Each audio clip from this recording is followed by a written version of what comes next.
This conference will now be recorded.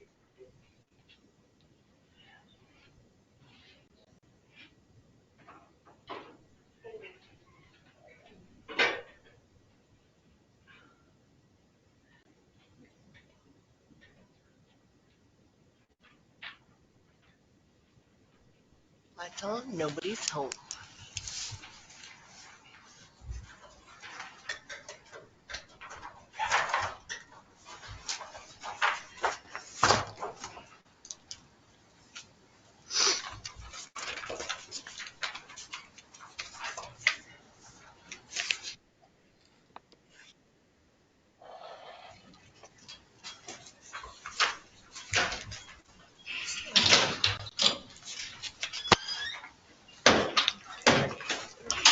Mr. Public Works, good evening.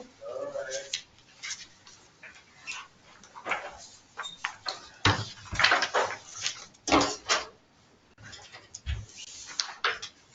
right, is everybody ready?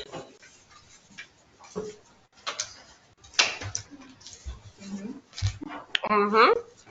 All right, we'll commence with public hearings. First hearing item is the second reading of zone text change submitted by Johnson Moen to add to section 11-2-2 of the Ennis Town Code to include automobile washing facility as defined as a conditional use for CCR zoning district. Section 11-3C-2. That means, Susie, you get to start with. You do.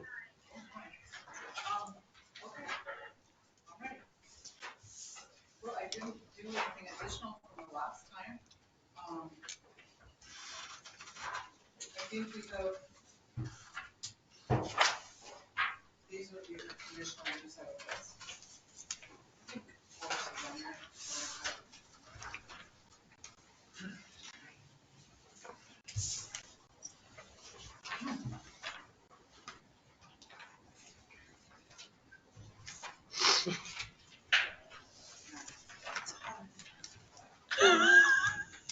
Sorry. Yeah, I'm really hoping that you're married and you just need to-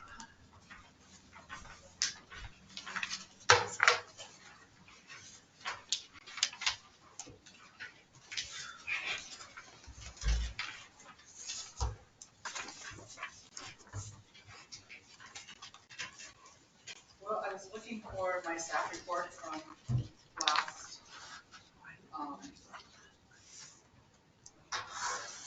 from the first public reading, but, I'm a little unprepared and I've obviously buried it.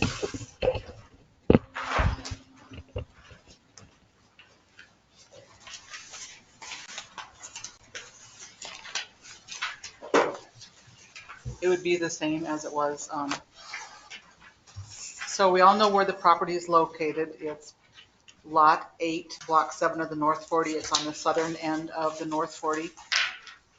It's zoned CCR, and the applicant is asking for us to add automobile washing facility to the CCR zoning district. And that's pretty much all I have. Maybe Brianne has something else to say.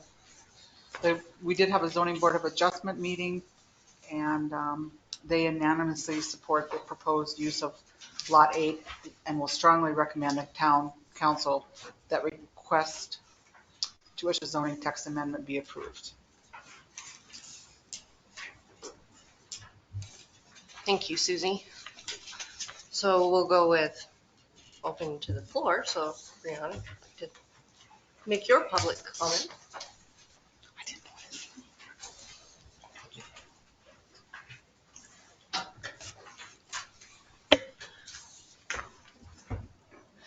So the zone text amendment proposes to add automotive washing facility as a definition to the definition section of the town's code, and then also to add automobile washing facility as a conditional use in the CCR zoning district.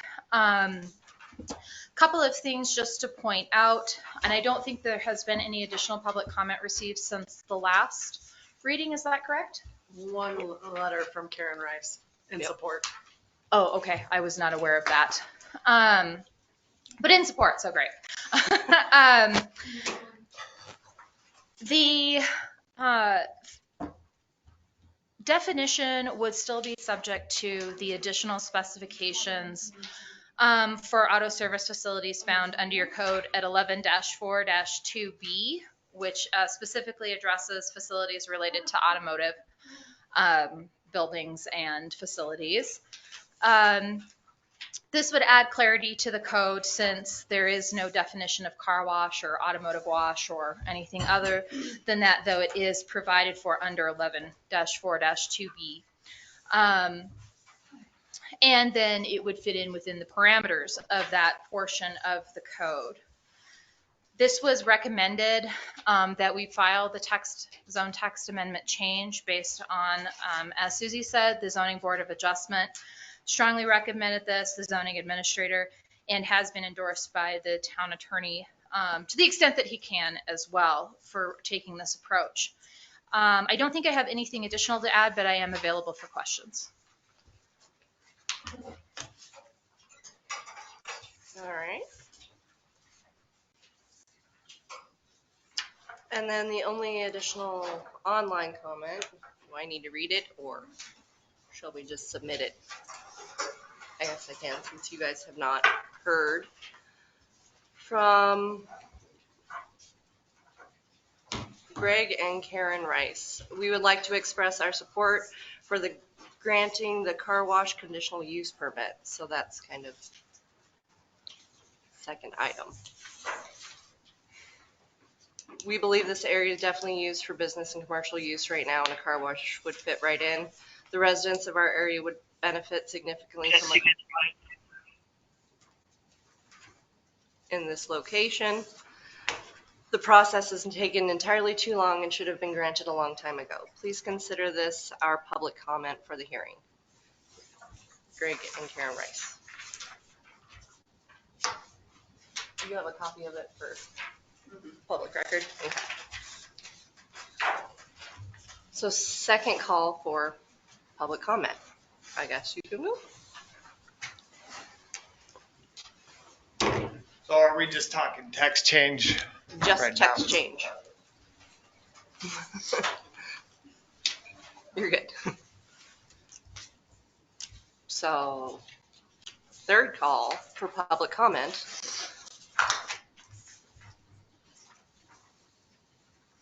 For the zoning text change. Anybody online like to comment on adding automobile washing facility as a conditional use to CCR?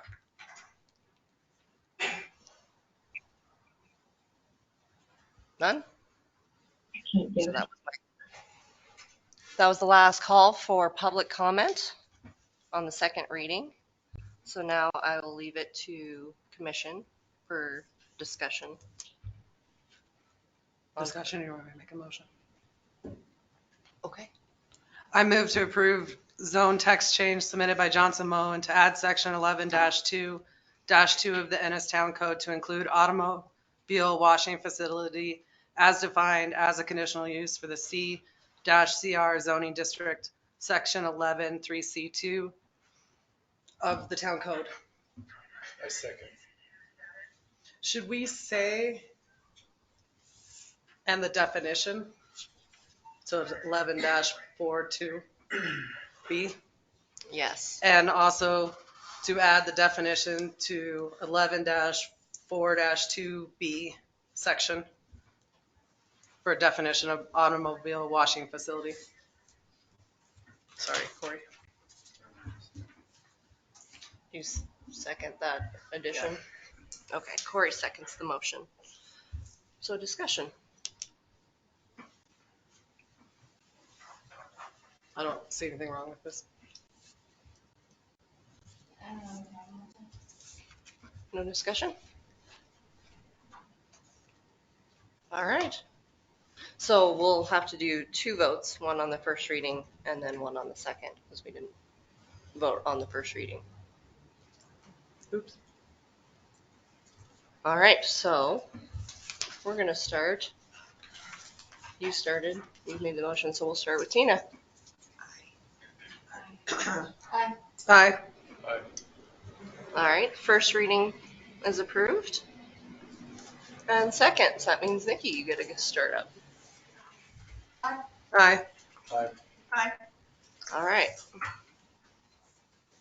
So approval of the zoning text change as submitted by Moen Johnson.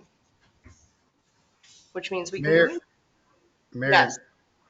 yes, I would like to hear some findings of fact, even if it's just adopting the recommendations from Brianne Johnson, or Yeah.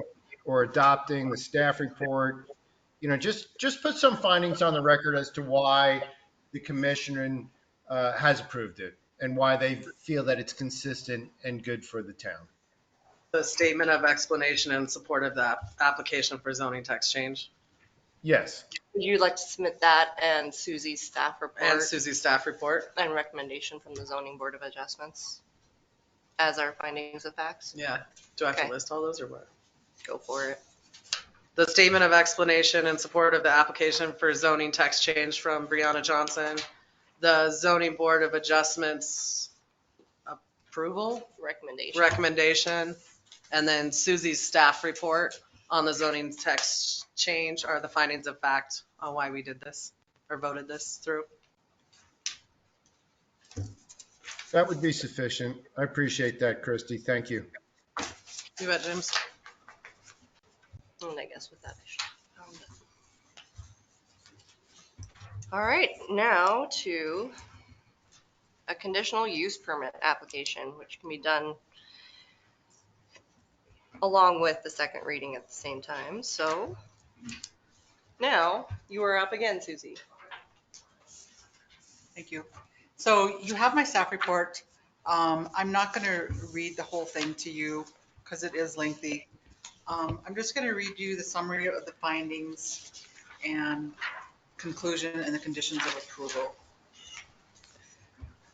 The criteria for issuing a conditional use permit appears substantially met because there's a need for automatic washing facility. Public interest would be served by providing needed modern car wash facility within the town of Ennis. And the proposal is consistent with the comprehensive plan because it would provide a new local small business that can provide services year-round. The conditional use, this number 2, the conditional use permit application and supplements comply with the provisions of the checklist items in sections 1152 and 1157 of the Ennis zoning regulations regarding site plan and landscaping requirements. Number 3, the conditional use permit application and supplements appear to substantially adhere to the design parameters of the T&D overlay because the proposed design includes the required elements and potential impacts to the T&D parameters can be sufficiently migrated with the conditions of approval. Conclusion, upon review of the application, the request to allow for automatic washing facility on the subject property is supported by the review criteria and the findings of facts listed below. Should the Ennis Town Council vote to adopt the staff report as findings of fact and approve the requested condition use permit, the following conditions would ensure compliance with the review criteria and appropriate measures to mitigate potential impacts. The conditions for approval: automatic washing facility should be constructed and maintained in conformance with the submitted application materials, and the site plan is submitted and approved by the Ennis Town Commission. Number 2, automatic washing facility shall be implemented in accordance with the minimum bulk and dimensional requirements of RTD's zoning designation 11-3-4 of the Ennis zoning regulations. A minimum of 12 standard parking place spaces and 1 handicap accessible space are required per the standards outlined in section 11.410. All required parking and circulation associated with the car wash development shall meet the applicable design guidelines set forth in the zoning regulations requiring adequate drainage, parking space delineation, and shall be paved with concrete, asphalt, or approved pavers to control dust and erosion. The proposed water, wastewater treatment, and stormwater drainage system for the car wash shall be reviewed and approved as applicable by the Town of Ennis and the Montana Department of Environment and Quality. All water and sewer infrastructure shall be constructed in accordance with Town of Ennis Public Works Department standards and requirements established in Title 10 of the Ennis Town Code. The project shall include installation and maintenance of landscaping in accordance with the site plan, landscaping plan, and the provision established for vegetative screening in 11.4-5.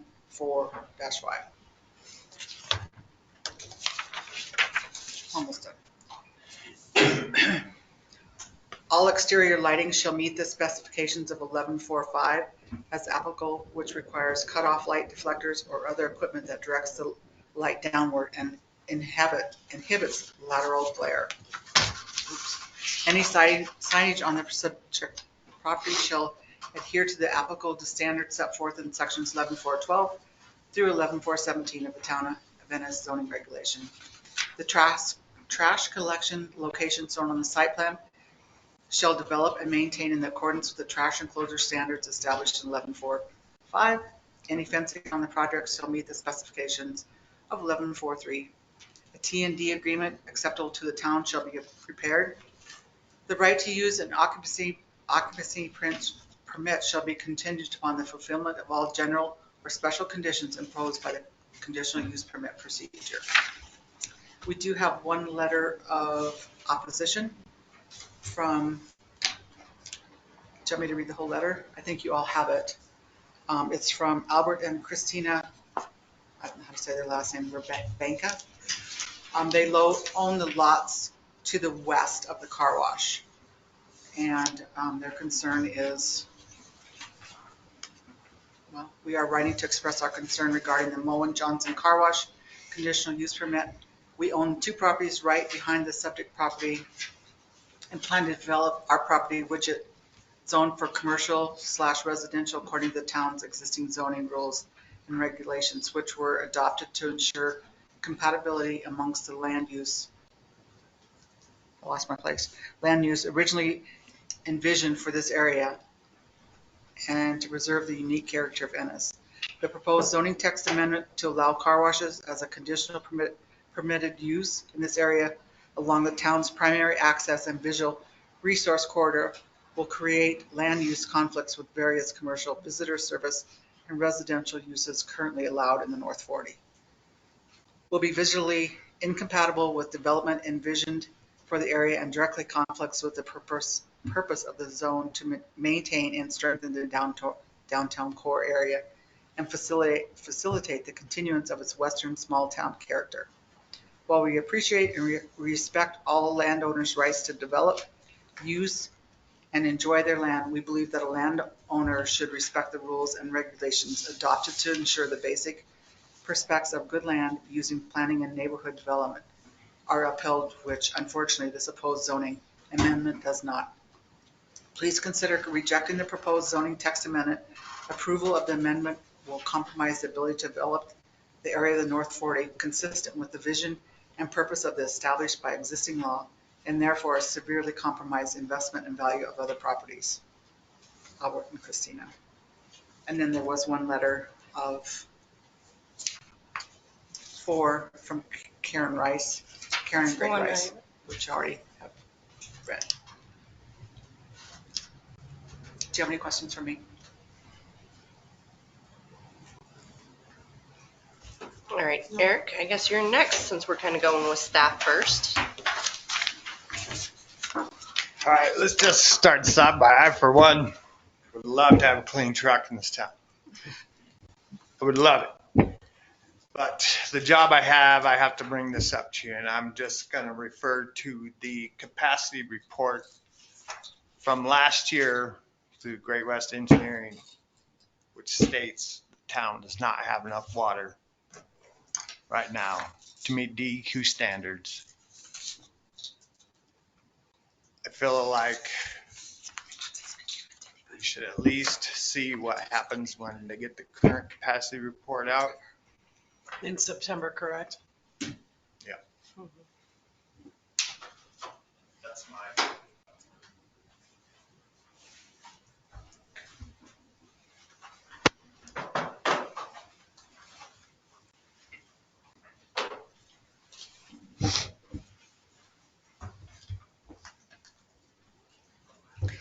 There are just a few things that I want to address. I was not able to review the staff report prior to the meeting tonight. I want to clarify a couple of things just in case they were either misstatements or we might need to address.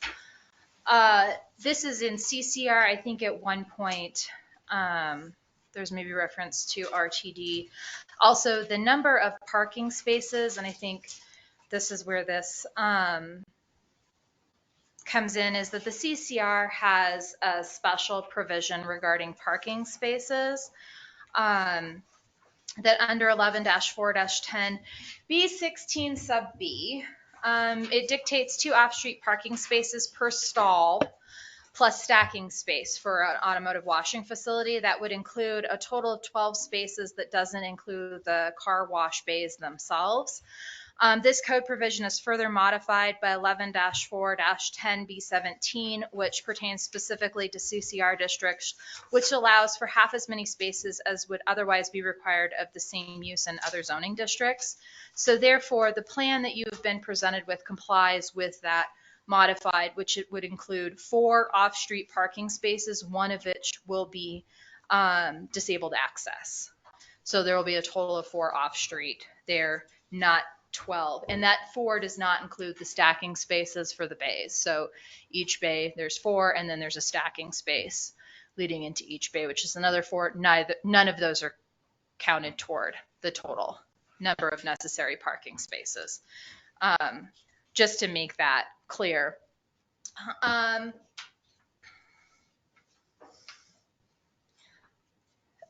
regard to my understanding of capacity as far as sewer and water go, I think there is, and I have not been able to review the capacity document that Eric was referring to, but I believe that that was initially assessed at the time that the subdivision was platted and subdivided.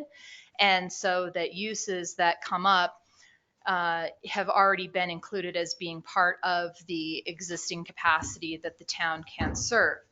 I think there has probably been, especially where we're in a dry water year, there's always the theoretical of what there is, and there is the actual on the ground reality. However, the subdivision was already platted and assessed for water and sewer capacity. One of the things, though, that Eric had brought up, I think, during the first public reading that I just wanted to, I went back and looked through all of the literature. I could not find volume, so I do apologize for this, but I do have some flow rate specifics. The flow rates for the solution lines and rinses is going to range from 4 to 16 gallons per minute. The wash flow, and there's some variability there depending on if you're doing the high pressure wash versus the not high pressure wash, is going to vary between 30 and 38 gallons per minute. The max size of inlet hose, if I'm reading this correctly, is 1¼ inches. There is a 4-inch stub off of the main public supply, and then that will be ratcheted down to fit the actual equipment, because if we put a 4-inch line into that stuff, it would blow out the pumps. And then all of the other lines are smaller than that, under 1.25. So 1.25 is the greatest maximum amount.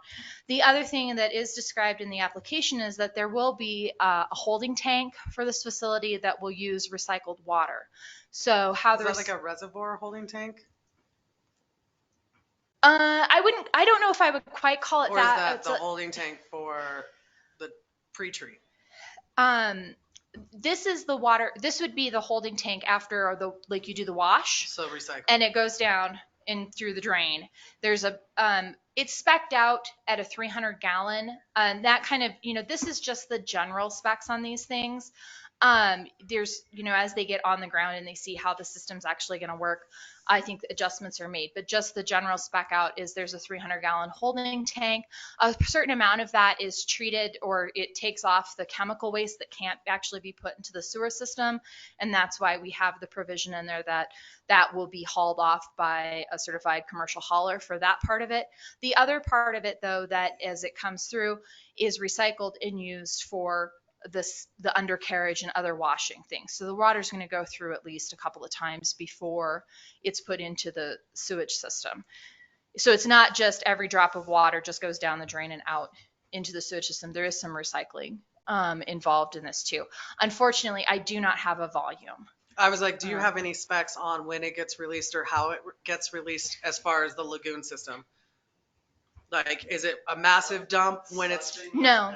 Something that concentrated would have to be released very slowly. Yeah, and the 300-gallon tank is not released all at once. That's essentially a holding tank for the recycling.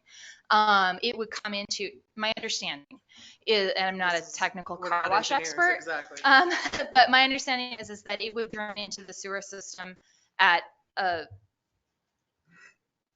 steady flow rate.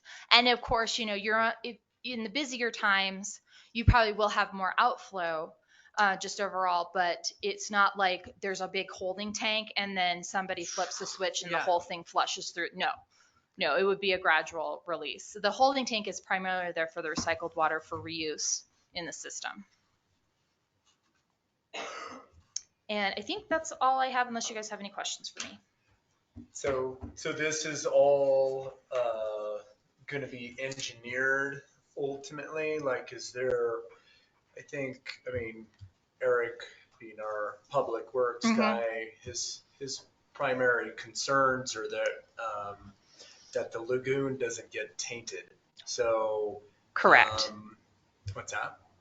Yeah. So I think if we, through communication, possibly with whoever the individual is that's engineering, this would have some communication with possibly an engineer that assists Eric with the Great lagoon. West. Yes. So we could. And that's part of the conditional use, as she said, already had in her staff report that has to be a sit-down final approval with DEQ and Public Works and DEQ Section isn't necessarily our engineers and their engineers. DEQ Right. is a whole separate entity. And if I can just back up a little bit, so because this has been such a long process, I'm going to call him a car wash guy. the car wash systems gentleman had actually had those conversations with Kelly Elser, Eric's predecessor, and they had gone through the preliminary specs. And we know we don't have this in writing. Yes, I understand it's hearsay, but part of the reason why the clients felt comfortable going forward was because of the discussions had with Kelly Elser and the car wash consultant at the time. And yes, anything, especially when it comes to the ultimate load of the system and how releases are timed and all of that, that is all something, in my understanding, is that it can be adjusted accordingly. Also, because these systems are designed largely to end up flowing into municipal systems, that's why there is the segregation of the chemicals, so that we don't throw the bacteria off in the lagoon, or else nobody would buy these systems. So that would be something. And if the application needs to be conditioned to specifically state coordination between the Public Works, and that we are completely comfortable with that. Okay. That was one of the conditions that I wanted to add, is that there is communication through Public Works, our engineer and your engineer. Yeah, and that had been initiated with Kelly Elser, but we've been a little ways down the road now. I understand that.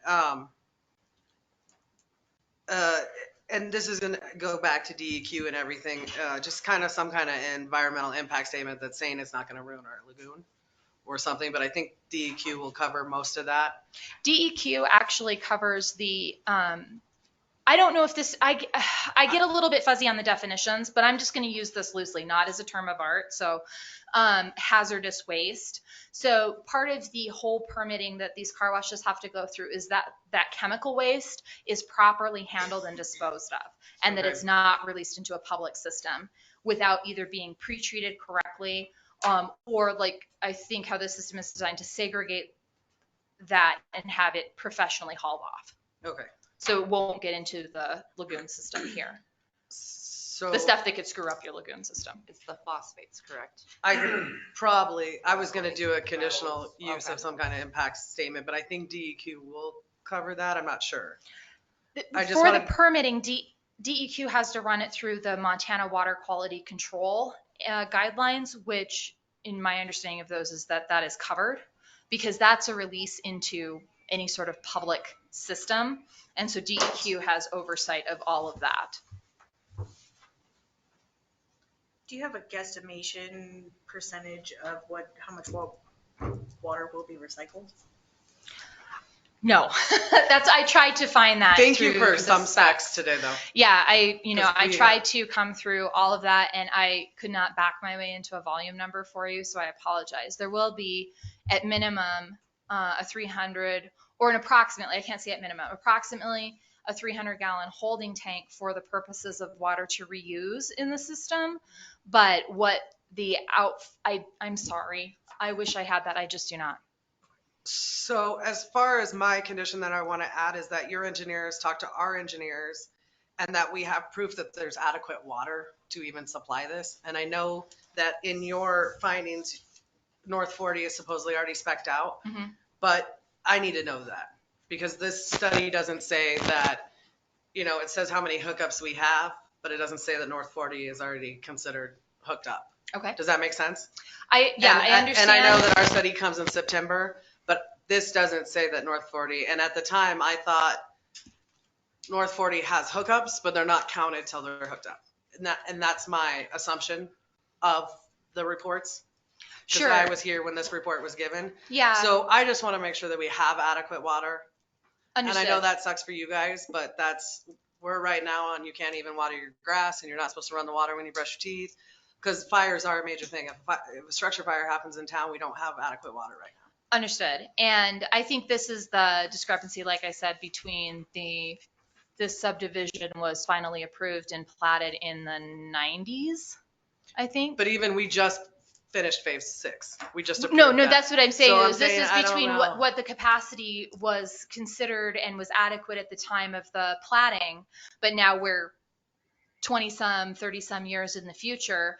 And, it's just like there was the best guess made at the time. Now we're here with the state of reality. And so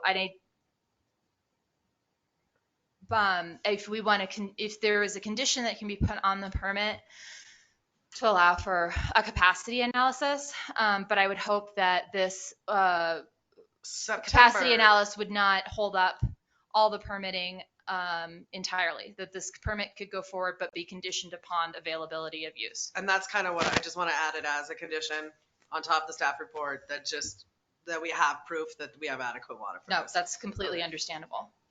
Because I'm all for this. I have been from day one, but I also want to know that we're not putting ourselves behind. Yeah, and I mean, that's sensible. I can understand that from the town's perspective. I second that motion. And then as far as the environmental impact statement, I think we'll just leave that stuff up to DEQ.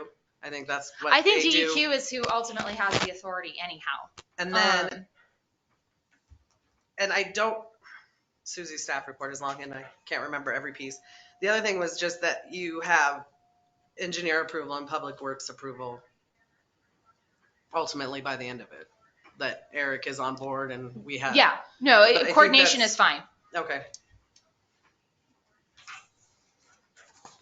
Okay. What portions are you? I'm done. Or are you considering moving forward with? Would it be like just paperwork portions or actually breaking ground? So at this point, what would happen, and Tanya, correct me if I'm wrong here, but if we are able to secure the permits, then we would need to go into final design with the car wash manufacturer. They have, like I said, they have their general specs about here. It's kind of like, when you buy one of those prefab storage sheds, do you want to add a skylight? Do you want to add double doors? It's kind of one of those sorts of things. And so based on, and that's another point where we can coordinate as far as water capacity, because there's different ways of adjusting amount of flow and, those sorts of things. So I know in my talking with Tyler and my understanding from the car wash guy, apologize, I can't remember his name right now. Car wash guy works.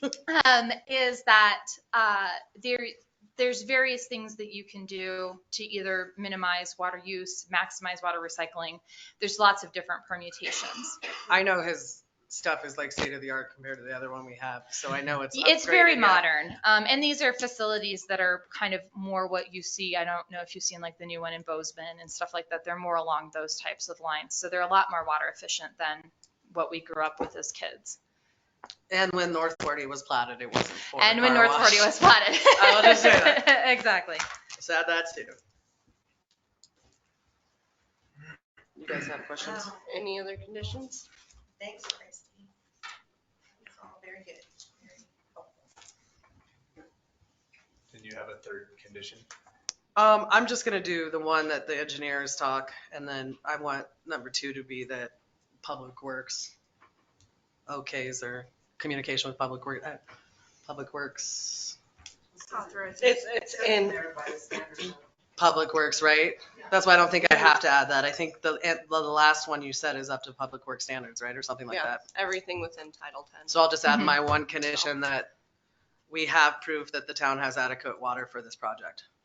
The engineers talk. Their engineers talk to our engineers, and we have proof we have adequate water for this project.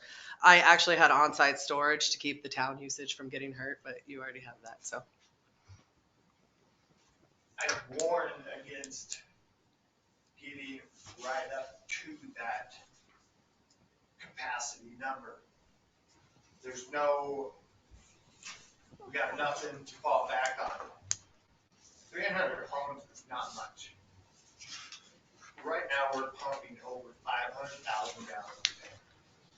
If you look at the reports from the last 2 years, you can see how, if you add that up, that's twice. What we've done in the past. Yeah, right now our system's working all day and all night. It's not shutting I get off. your blog posts. On top of the brand new leak we received at the water tank, I have huge concerns of any commercial, anything right now. Will the report next month show the current leaks and everything like that, or is this from when they evaluated it in April? They did evaluate it and they lost and messed everything up. So they're coming back September to finish that up, redo everything, hopefully fix the leak and move on from there. Or at least, when do you think we can have that report? It will be after September from them. I think you can also start bugging Great West. But that's just the story. I'm sorry, what was that? I also feel like you could start bugging Great West to see if you. Oh, yeah, sure. I'm familiar with these types of capacity assessments for municipalities. Are they also assessing, and I don't remember what it stands for, but your I&I? So where you have the holes in the system, is that also part of their review? Yeah. Okay. We did water and sewer PERS. Yep. So, and I'll just, the 500,000 we're pumping now is after the leak detector came, did the whole town fix the leak, which saved us around 100,000 gallons a day, which is amazing.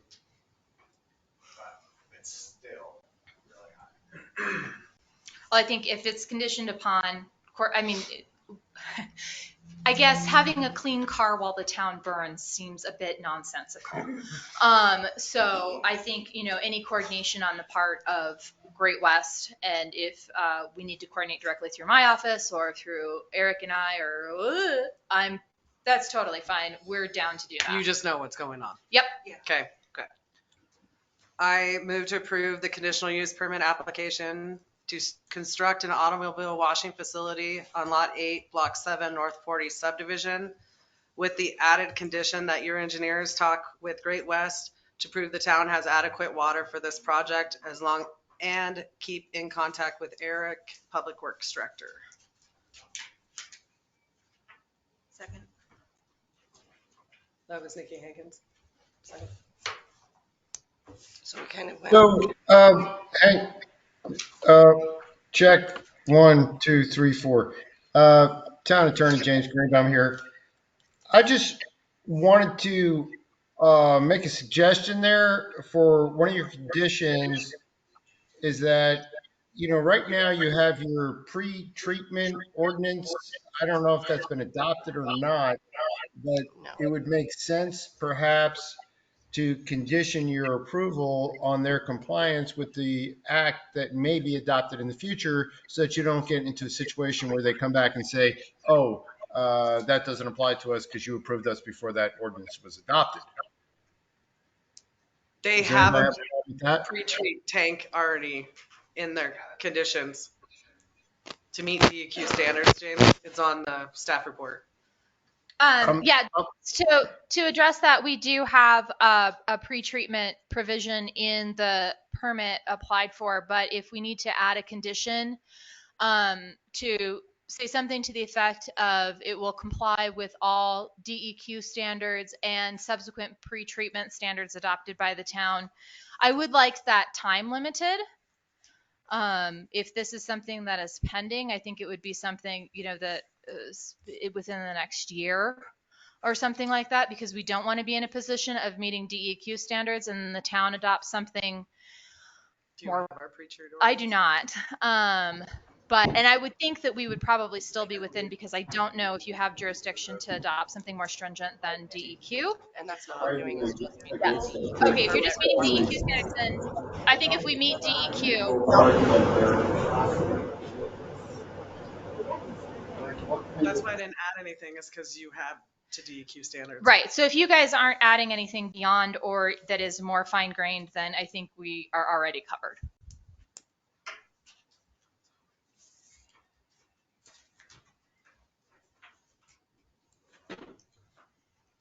I think the only thing with the pre-treat that we'll double check and give you, and if you're okay with, is the volume portion, where the overall target for industrial users is to get it towards like a household level. So I know there's certain times of the year where too much water is actually our problem. Like we have to invite some neighbors over for their uses. I would So- guess, just the way that these systems are constructed, everything's meter and you know exactly where you're at with your flow, your input, your output.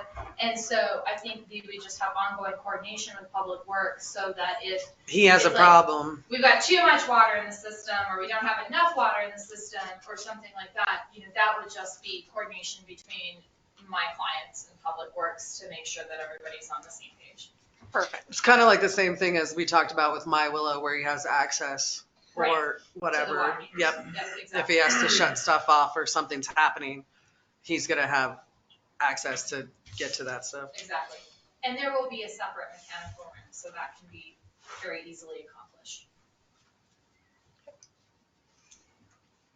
We kind of went off on our public hearing format, so Oh, I'm we sorry. have to go. Oh, I did my to- motion too early. Sorry. 'Cause you didn't do You went a public little- comment. We should probably go back to public comment. My bad, boo. I forgot about public comment. All right. I have one comment. I just want to say thank you for considering and actually acting on the pre-treatment. For me, it shows a lot that, I appreciate it. Oh, I'm yes, sure I'm the whole happy town to. It'll all be better for it, All right. So You should have stopped me. I guess this will be the first call for public comment. You should have. Second. Anything from online on public comment on the conditional use of car wash facility on lot 8, block 7 of the North 40. All right, seeing no other public comment, now commission, you can continue. My bad. Christy made hers, Nikki seconded. Eric and I spoke with the Public Works Director in West Yellowstone yesterday. Yesterday, and currently our town has 2 wells which produce 540 gallons per minute. West Yellowstone, which is a similar, 550 total, right? West Yellowstone, which has similar demands, there are 762 sites of water, and we are 740. Yeah. They have 4 wells. Their reserve well produces 540 gallons per minute. So I mean, they have an incredible excess of water. And I know we have this other well in our triangle or up by the rodeo that produces 100 gallons per minute. Is there any reason we're not, or are we tapping into that right now? So that was, they came and did an initial hydrogeological study in May. Yeah. And cleared out part of the silt, and we're testing if you can, they've done one site at a time. So they're trying to see if you can double pump, basically. So if we can create a well field and what that's going to produce. And O'Keefe was scheduled to come back at the beginning of this month and then had mechanical failures on one of their rigs. And so they're pushed back into September, in which they're going to come back and run that over an extended period of time. Can we get another holding tank, like at those wells? That's kind of part of that water is what they're looking at. Right. More storage. So they know what it kind of will produce over a short period of time. So when they come back, they're going to pump for, I think it's, 24 to 36 consecutive hours to see what we will produce that way. Yeah. And see if then it's viable to do a well field and get multiple So there's two little wells ones at 100 gallons. There's 2 wells out there. They're gonna pump one to see if the aquifer on the other well is drained. Dries up. If Mhm. that's happening, There's some. We're done. Oh, Yeah. gosh. no, you can't have 2 wells. Same water with the same table. aquifer Yeah. for this DEQ.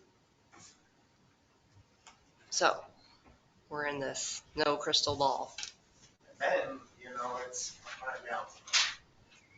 Oh, my Which doesn't fill our reserves at all. That's nice. If that's all it is, I would say I have to It's not a explore viable other options. And that's after they re-drilled? Mm-hmm. So we'll have to see the whole capacity. And their idea is not just 2, but maybe get to 4 and 6. Right. And if they're all on their own aquifer, then your overall total would be like 400. That's the idea. But it's a theory that we need to test. That's what I know there. And I'm sorry, when is that? They should be back September. They're waiting for O'Keefe to get back on track. O'Keefe drilling.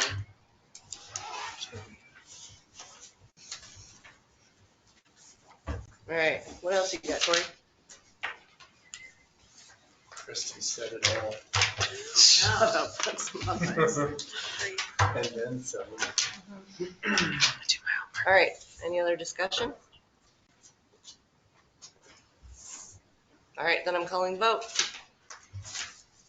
I was all in favor when I came in to vote in favor of this, but I have too many questions that have not been answered, and I do have lots of concerns like water and everything, so, and the pre-treatment that's on our agenda for tonight, that's lower. In her staff report, it Yep. says pre-treat waste tank with Yeah. DEQ standards. But we also don't know about a traffic study on that corridor, so I'm gonna vote no. Josh, you have a chance to draft this. But I really was in favor of it. Josh has a traffic study. He did a traffic study on it. He told me that before we bought the property. Oh. That's why we bought the property. You have to ask the questions for them to be answered. Yeah. No worries. That's the only reason. Aye. All right, conditional use permit approved for the Johnson mowing on Lot 8, Block 7 of the North 40. And Nikki, can you or one of the commissioners just put onto the record what those conditions are?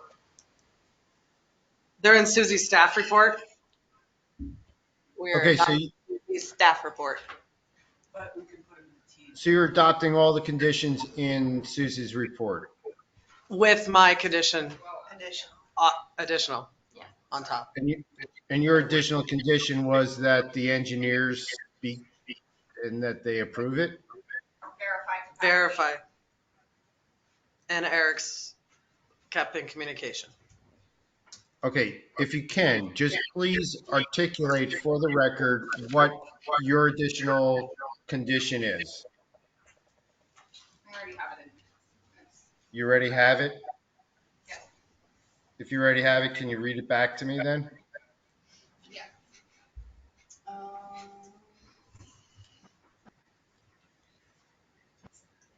Because you're gonna have to put it in print when you issue your conditional use permit. You're gonna have to print it out anyway, so you might as well just recite it now so we all know what it is.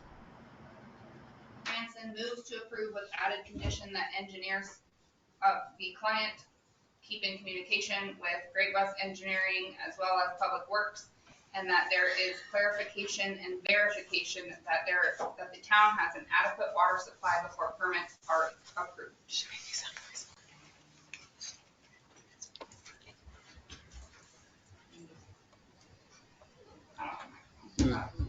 That there's an adequate water supply and that there would be no negative impact on that supply.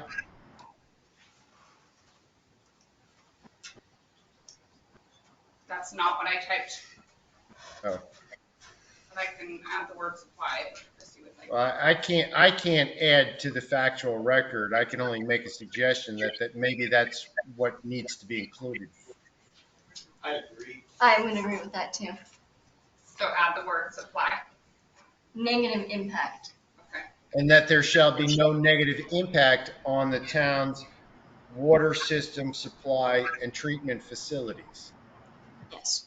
Well, I brought up environmental impact statement, and then I went back to Susie's staff report, and it says the wastewater treatment up to DEQ standards, which means DEQ will say that there will be no negative impact to our lagoon. That's why I didn't add that as a condition. It's already in the staff report. It's already in the proposal. So you're saying it's redundant?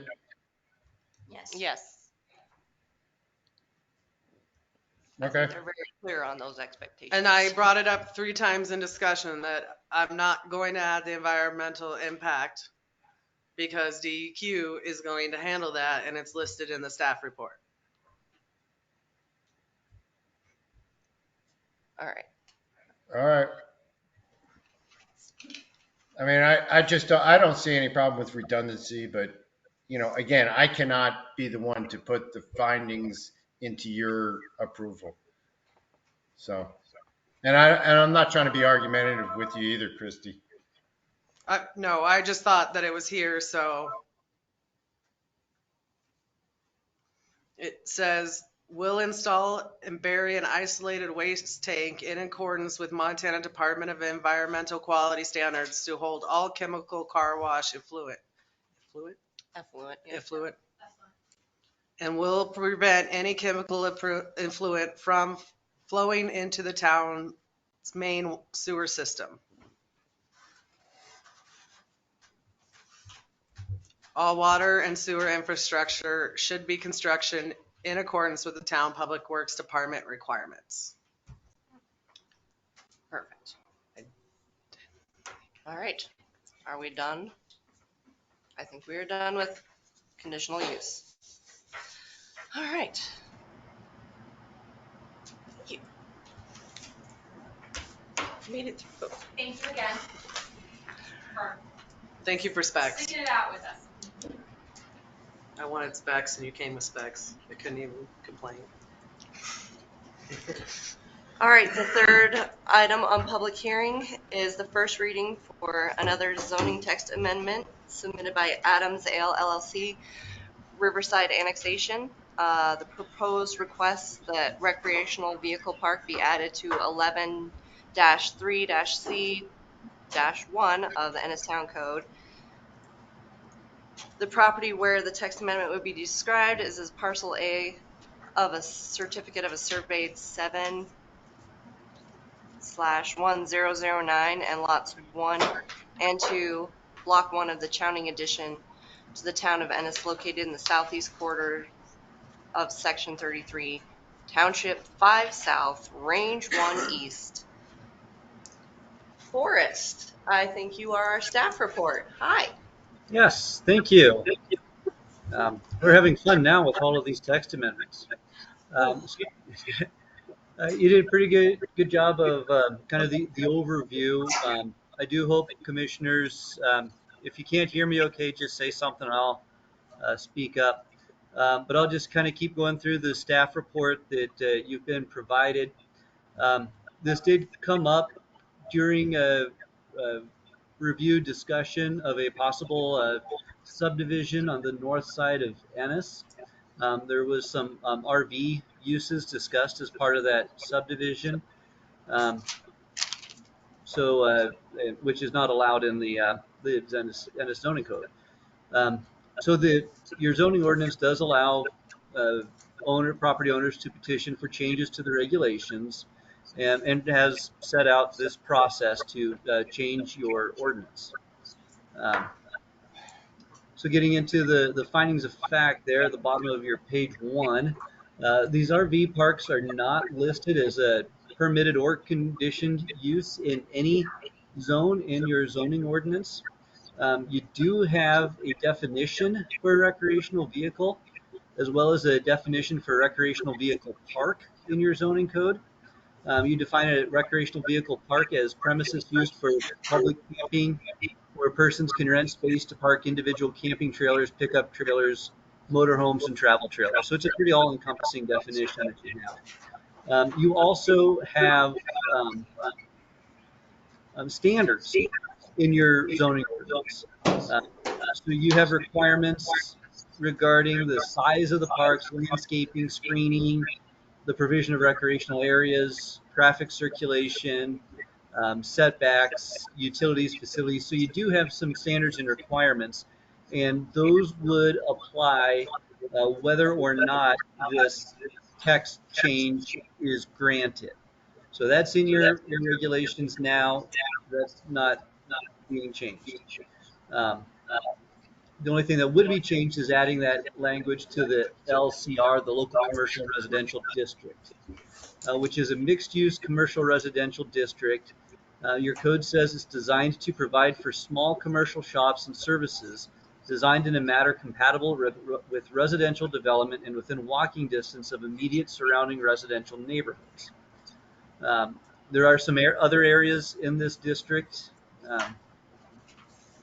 So the north part of town along Stephen Street and William Street, which would be in the vicinity of the possible subdivision. Also west of town on Golf Course Road, and in the southwest portion of town on the southern ends of Bower Lane and Madison Avenue. Other conditional uses in this district are automobile service stations, essential services, home occupations, offices, and single and multifamily dwellings. So just because this is kind of related to a possible subdivision, a zone change a zone text amendment would impact all of those areas that have that current zoning. Also, if this zone text amendment is granted, it would be a conditional use and does not, if you approve the zone text change, it would not automatically approve any conditional use permit in the future. Also, I always like to point out that an RV park is a subdivision under state law, under the Montana Subdivision and Platting Act. The definition of a subdivision includes an area that provides or will provide multiple spaces for rent or lease on which recreational camping vehicles will be placed. Even if you do amend your zoning code to add this text, an RV park proposal would be subject to the conditional use process and subdivision review. The Madison County subdivision regulations, which you have adopted, contain specific requirements and processes to which an RV park would be subject. Your growth policy does not specifically discuss RVs or RV parks. However, there are several goals in Part 3 of the growth policy that may be relevant to this request. So Goal 1 is to maintain adequate infrastructure.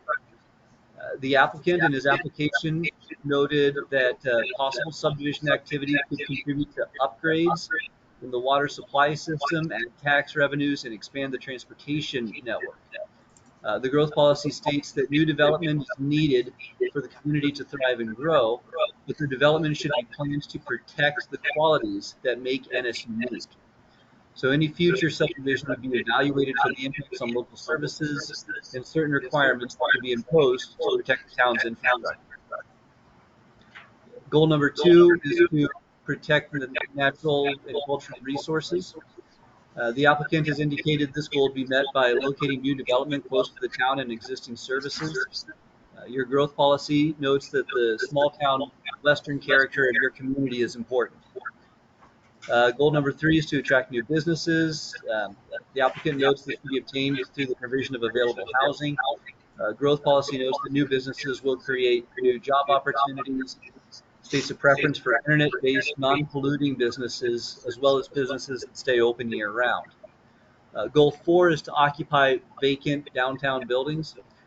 This goal is tangentially related to the application, since the zone in question is near, but does not encompass the downtown area. The applicant indicates his belief that RV visitors within relatively close proximity to downtown would stimulate downtown businesses. The growth policy does advocate for incentives to fill downtown spaces. Goal number 5 is to increase affordable housing. The applicant notes that this request is related to a project that would increase housing options in Ennis. The growth policy notes a lack of current affordable housing. Goal number 6 is to improve the quality of life. The applicant argues that the new development would enhance the community and improve the quality of life. Quality of life is somewhat nebulous, kind of in the eye of the beholder, but the growth policy does notes that projects such as local food systems, sidewalks and trails, and aquatic center, and a new senior center. Growth policies are important guiding documents, and you are required to be guided by and give consideration to the general policy and pattern of development in your growth policy, including the adoption of zoning ordinances and resolutions, which this would be. But also, a growth policy is not a regulatory document and does not confer any authority to regulate that is not otherwise specifically authorized by law or regulations adopted pursuant to law. Also, a governing body may not withhold, deny, or impose conditions on a land use or other authority to act based solely on compliance with the growth policy. So your growth policy is important. You want to consider it, but you can't, for example, say we're going to approve this because it complies with the growth policy and that alone, or we're going to deny this because it does not comply with the growth policy and that alone. There has to be some other regulatory provision that you're leaning back on, whether it's your subdivision regulations, your zoning code, or something like that. So this decision on this request is really a policy decision that's up to you, commissioners, about whether or not you want to allow RV parks within the town zoning ordinance. And then the question then becomes whether the LCR is the best zone for this use. Would still require, like I said, the conditional use process and subdivision review. And I do want to point out that this request should, even though it's related to a possible subdivision, this request should really be evaluated on its own merits and not whether or not you like or dislike the idea of a subdivision. If this is a good idea, it's a good idea, regardless of whether or not it's related to a subdivision, or if it's a bad idea, it's a bad idea. Madam Mayor, Commissioners, that concludes my report. I would be happy to answer any questions. Thank you, Forrest.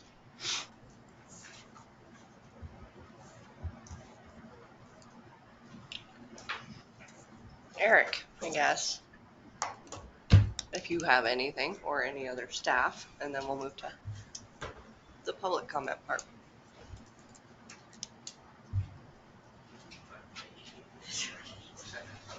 So this would allow for several areas, right? So in our LCR, Yeah, there's that would be, multiple different places that he listed. Is there, can I ask questions? Is there a time frame? I guess, is that up to every park owner, like how long a resident can stay a resident, or if they are technically a resident? Like they Yeah, live there full time? I don't believe you have any requirements in your zoning code that would restrict how long someone could live in an RV. So it would be up to the individual RV lot owners how they set those rules.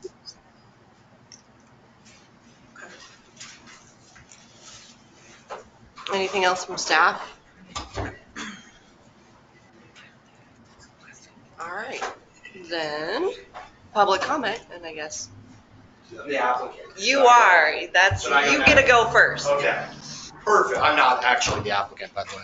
You're a lawyer. No, God, I'm not that either. My name is Trevor McSpadden. I'm a land use planner with Haystack Development here on behalf of the applicant.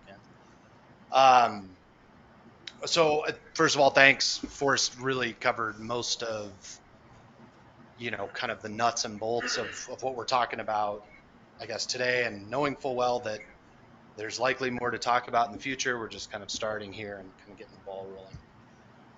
But this is simply at this point a zone text amendment request. That's really what we're talking about. I'm going to go through a couple items that were just to clarify on a couple points, both in the staff report and in some of the public comment. I'm happy to answer questions on that after that comment's given too.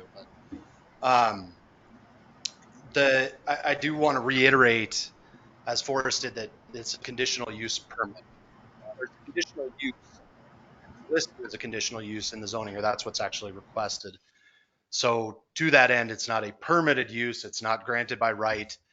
Like the car wash situation, you're going to have to see specifics on whatever that development ends up looking like. And that's assuming at that point that it's a, true standard RV park. There's lots of different things out there right now for overnight accommodations.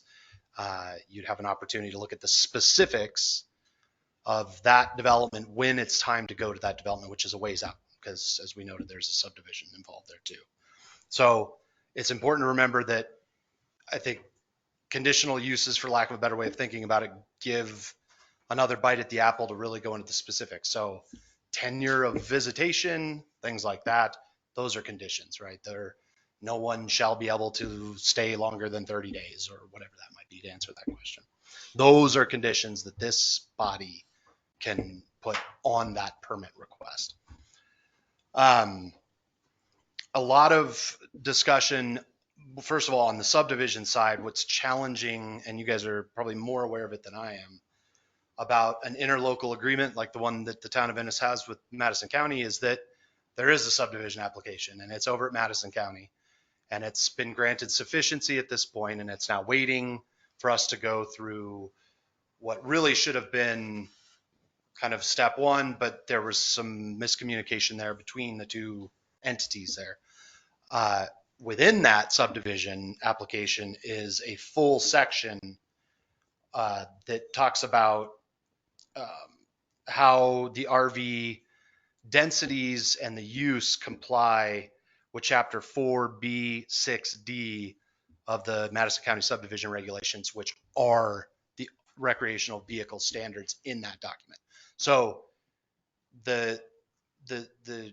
we recognize that the subdivision is a subsequent stage of review, and that RV parks require subdivision, and they were included in a subdivision application.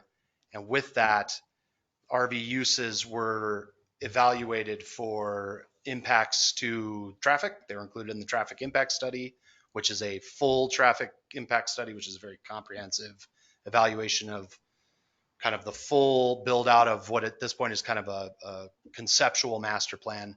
But within that were all of the RV uses. So there's a classification for RVs in the Institute of Traffic Engineers standards that essentially says that RVs, will contribute X number of trips per day, and those trips, add up to this.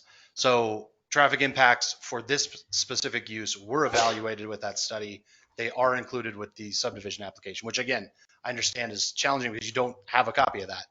And I'd be happy to provide the subdivision application materials, but the interlocal agreement. We have the subdivision. You do. Correct. Susie sent it to us. Yeah. Perfect. So that information is in there. The traffic has been evaluated.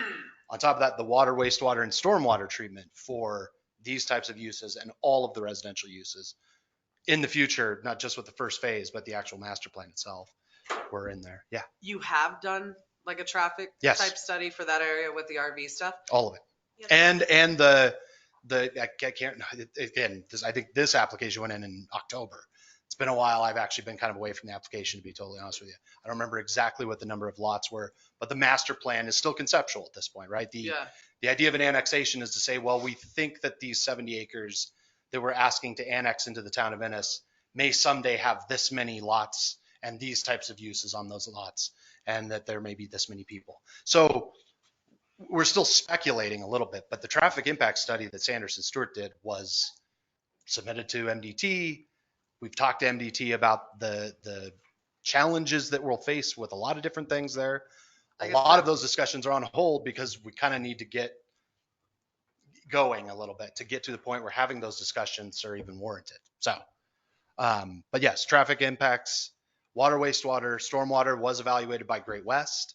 So they took a kind of secondary dive into that. The subdivision application, I know we've talked about the challenges to the water supply system. We've talked about pre-treatment. RV parks require pre-treatment, if not more sometimes than other uses.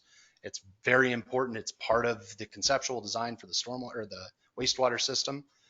That stuff, again, will be finalized and reviewed by Public Works, you guys, DEQ, everybody. That'll be a condition of both. I think probably the conditional uses in the future for whatever RV parks or whatever those uses are, and the subdivision itself. A subdivision can't be platted without DEQ's So in the approval. subdivision, 225 pages, it states like 10 acres to start an RV park. I know you have an existing RV park, but you're also working with like 70 some acres or whatever down there.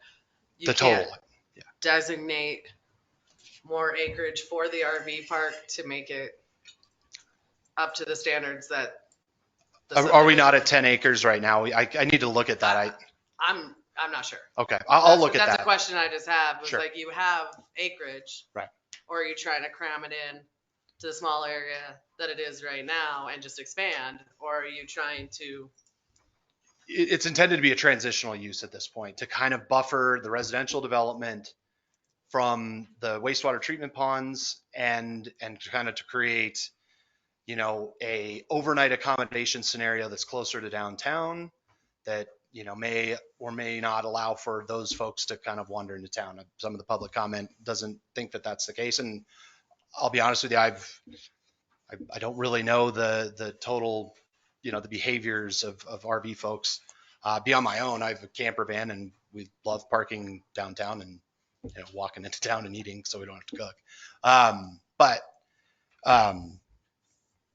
The idea at this point is to get the ball rolling and really start looking at the overall impacts of the project on the town.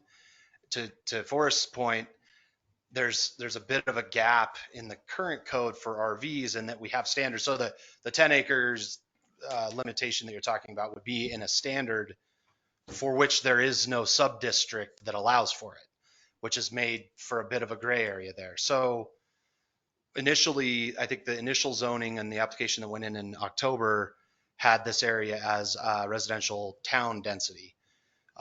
After some discussion with Forrest and Susie, I personally, just as a planner, didn't feel comfortable putting, even as a conditional use, RV uses in a residential sub-district. It just doesn't feel right. The LCR kind of felt like a better fit, and kind of running through all of those, you know, it's a tough one. It's, you know, there's no perfect fit for these types of things, but that seemed reasonable. There's a portion of the property, or one of the properties, that's actually in town and a portion that's not in town. The portion that's in town has this zoning designation. So the idea was that we expand that to include these RV uses. It was just kind of a housekeeping exercise. I don't think many people will put car washes in if there's 2 car washes. I think that if we say yes to this in the LCR, Mhm. that more people are going to come with more RV parks. And And that's yeah, my no, I agree. That's my fear. And I think that's the hope there. And again, and that's why it's tough. I mean, really what you almost need, frankly, is its own sub-district, right? Or something that, Or new zoning. yeah, exactly, right. So, and I completely agree. And I know that that's something that's been in the works for a while or may not be. I don't disagree with that. The challenge that we have is that we have to kind of work with what we have and what's adopted. And that was kind of one of the reasons behind putting it as a conditional use. Every application, every development Yeah, should we be, say yes to you, and then the next conditional use, how do we say no? they have to meet those standards, right? I mean, and I don't have an answer to that. I mean, you're talking about a precedent that may be challenging, but the difficulty with this project is that we have to either try and find a sub-district or we maybe consider moving off of the RV concept. And I don't know, whether the applicant has an appetite for that or not, but it is a challenge. And I hear you. Again, I'm a land planner. And so I love zoning, and sometimes it's a challenge, right? Zoning has a lot of wonderful things about it, and sometimes it creates just limitations in terms of how you can govern it appropriately. So I don't disagree with that, and I guess maybe that would be a question for both staff and then ultimately the commission, is that, if not this sub-district, where, and if nowhere, then are RV uses not allowed within the town of Ennis? And if that's the case, then that's a decision, like Forrest mentioned, it's a policy decision. And so that one is really going to be up to you. But one of the challenges that we've had with this is that it resonates through the code. There's a definition, it's a defined term, or it's a defined use. There's standards for that use in the code. There just isn't a sub-district that actually has it listed as either a permitted use or conditional use. So again, that's that. And I understand, the challenges with code and oversight sometimes happens. It just does. Things slip through the cracks. So, but again, I think, there's also, I think in some of the public comment, and it came up, kind of the environmental impact stuff. Again, the subdivision application has a full environmental assessment. It has a full community impact summary. It has all of those nuts and bolts that state subdivision law requires, that this particular process doesn't necessarily. And I think that if you have copies of the subdivision application, I highly recommend going through. We don't have copies of that. Oh, that wasn't, We have the subdivision regulations. Got it. The subdivision application I have digital copies of it. It's also several hundred pages. But again, it's intended to check all of those boxes in a subdivision application. Madison County's checklist is pretty thorough. It covers a lot of areas. And within that subdivision application is a specific, in part 4, I better check that. 4F, I believe. 4F, it's on pages 28 and 29, which in the digital version probably wouldn't do any good because it's a PDF. But that specifically addresses each individual item in Madison County subdivision regulations the provisions in there that specifically address recreational vehicles. So that information is in there. RV uses have been evaluated in the traffic impact study, which is comprehensive and, a tough, frankly.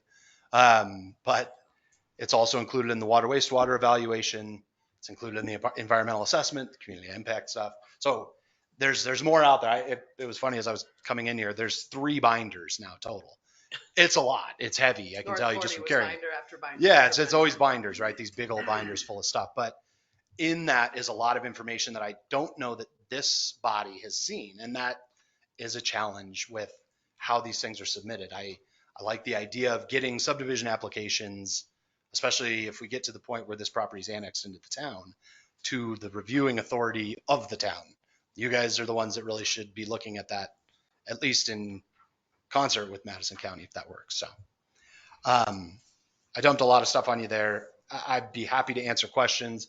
I'd be happy to address any items that may kind of get pulled out of the public comment to see if I can clarify some of that stuff. This is a challenge. It's a complex, and to Forrest's point, it's a complex application. There's a lot going on, and we're just kind of talking about the zone text amendment today. It's kind of the tip of the iceberg a little bit, and I'm really excited to talk about the bigger picture, and hopefully we can get to that point so that we can really kind of drill down on some of, maybe the more interesting stuff, if you will. Sure. So this 70 acres, you foresee, I guess, different zoning designations, obviously, probably agricultural, which me personally, I feel like is more of a space where you would park or have an RV park. Sure. Is more kind of away from the residences. I mean, I guess what do you? So you're asking for a specific this specific designate for them to be allowed in this specific designation. Why not like an agricultural area? I guess is my question. Okay, and so did everybody on the commission get a copy of the full annexation and initial zoning application? This was submitted in October? No. So within this application, again, has a lot of these details and a lot of this information. The map, there's maps in there, and there's one that's essentially this. I know that's really hard to see, and I can pass this one around, though again, I think you should look at the application. So let me pull out a better one. You want me to make copies? Yeah, and again, I can, let me dig it out of here. My worry is the degradation on that copy may be tricky because my copy doesn't look all that great as I'm kind of going through this. But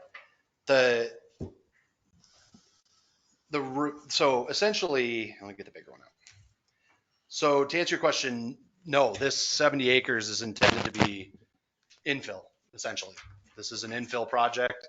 The objective is to grow, and I'll throw urban around a little loosely there, but is to grow the town of Ennis in a manner that I felt was somewhat similar in terms of the variation in lot sizes that you find all over town. So this map is the property. So if everybody can kind of see that. This section is this small section along here. Now it doesn't show up as a different color on this because this is the original. We changed that, like I said. Originally this is residential town district, or town density, excuse me. But we've now taken this pink and just pulled it all the way up here to deal with the RV uses. This would be residential town density. This kind of darker yellow, that's the, kind of typical of other portions. You can kind of see it on here. Downtown is right here, right? This is that kind of dark red. And I know that's probably really hard to see. I'm sorry. That'd be downtown. These yellow areas would be this residential town density. These light yellow, which probably really doesn't show up very well, would be what is called residential medium density. So again, a transitional sort of feel, right? That like the way town currently does, you've got kind of this LCR section on the other side of Main, and then it goes into the town density. And then in this case, it kind of weaves into medium density over here.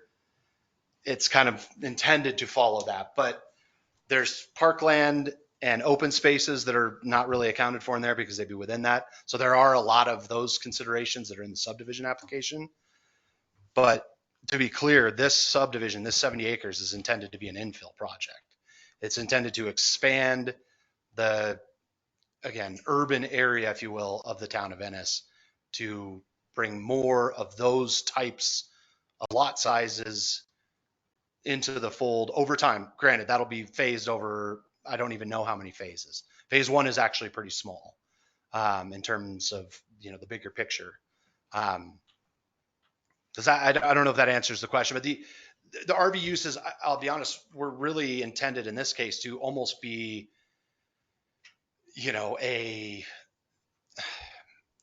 alternative overnight accommodation sort of scenario, right?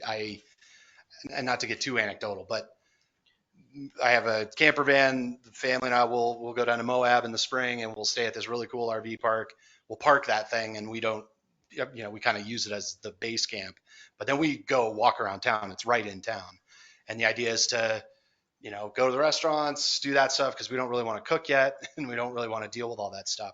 So that was kind of the thought in mind. Was a How many current spots are there right now?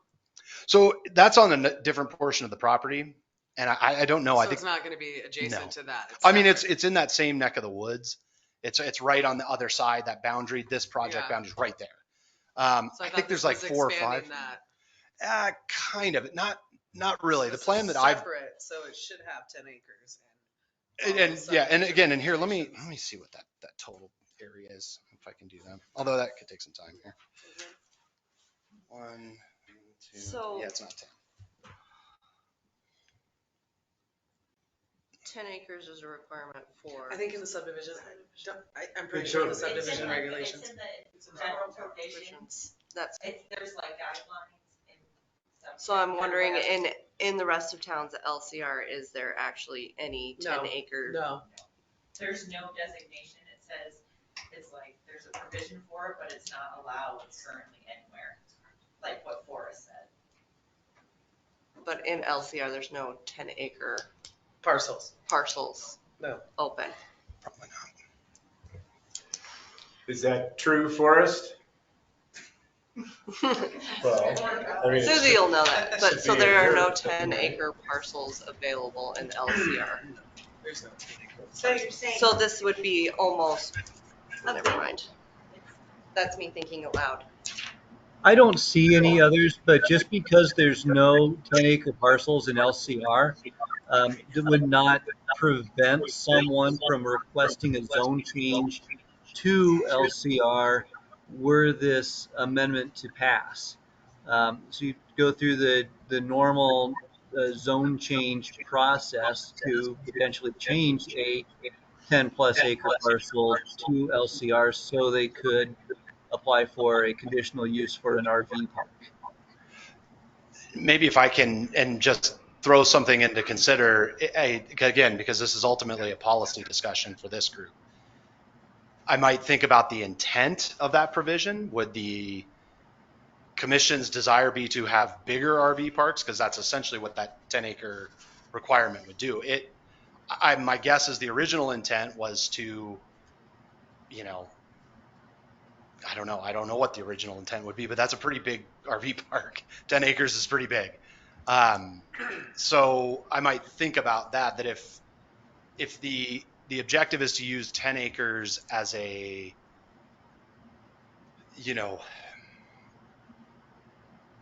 maybe a restriction that makes these not plausible, then I think at that point, the commission's decision should be that RV parks shouldn't be allowed in the town of Ennis. I mean, to a degree, right? I mean, if the hope is that we have bigger RV parks, or the standard is that RV parks should be bigger than something like this, then that would be a different sub-district. In general, it's the room. You have to have room for them to come in, turn around, park, and access off the highway. Like where this is planned. And 10 acres for pre-treat, because they should require some. And then if you put a dumping station in. Massive. This will tie into the city system, but there will be a pre-treatment component. In general, when your whole subdivision happens, and I've been here for 3 years, so I know some of the subdivision stuff before everything went haywire with the county. You're going to have to add roads and you're going to have to add stuff, but in that area, it's going to be so hard with giant motorhomes and stuff tying up traffic. You said you have a traffic study. I do here. Madam Mayor, Commissioners, if I could add something. I guess I'd just warn against getting too much into the details of the subdivision, because that is not what's in front of you right now, and you will have an opportunity, if that proposal moves forward, to discuss that in the future. So I think it would behoove you to limit the discussion as much as possible to the request in front of you, which is adding RVs as a conditional use to the LCR.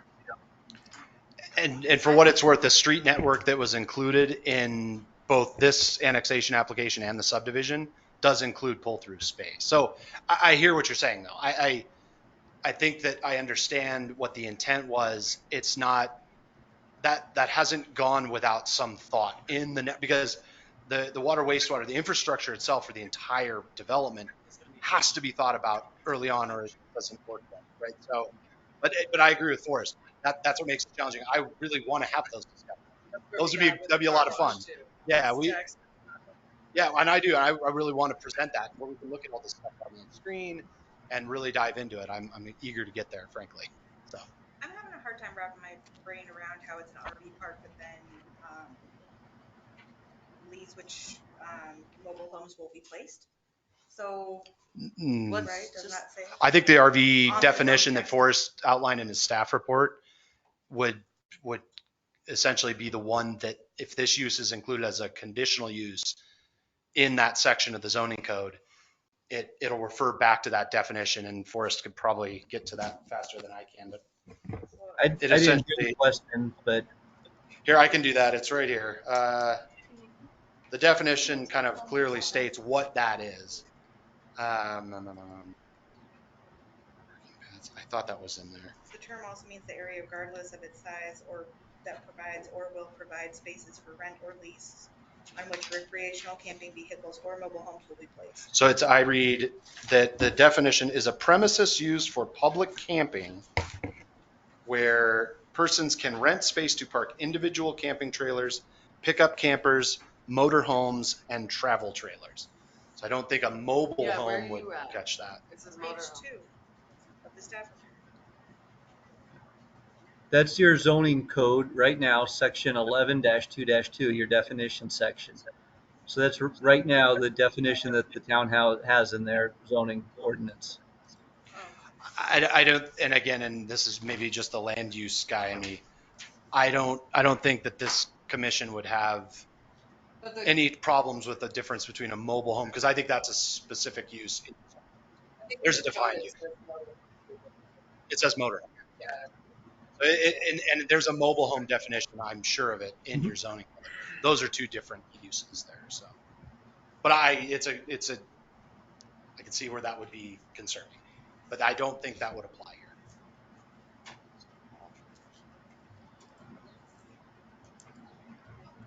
All right, so we're to Questions? public comment. It's actually where we should be with the, Okay.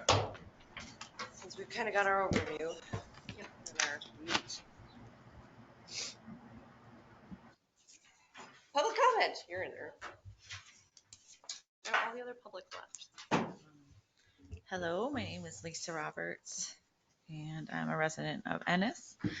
I appreciate Trevor's work. I know that subdivision he's been given the task to maximize the use out of that 70 acres.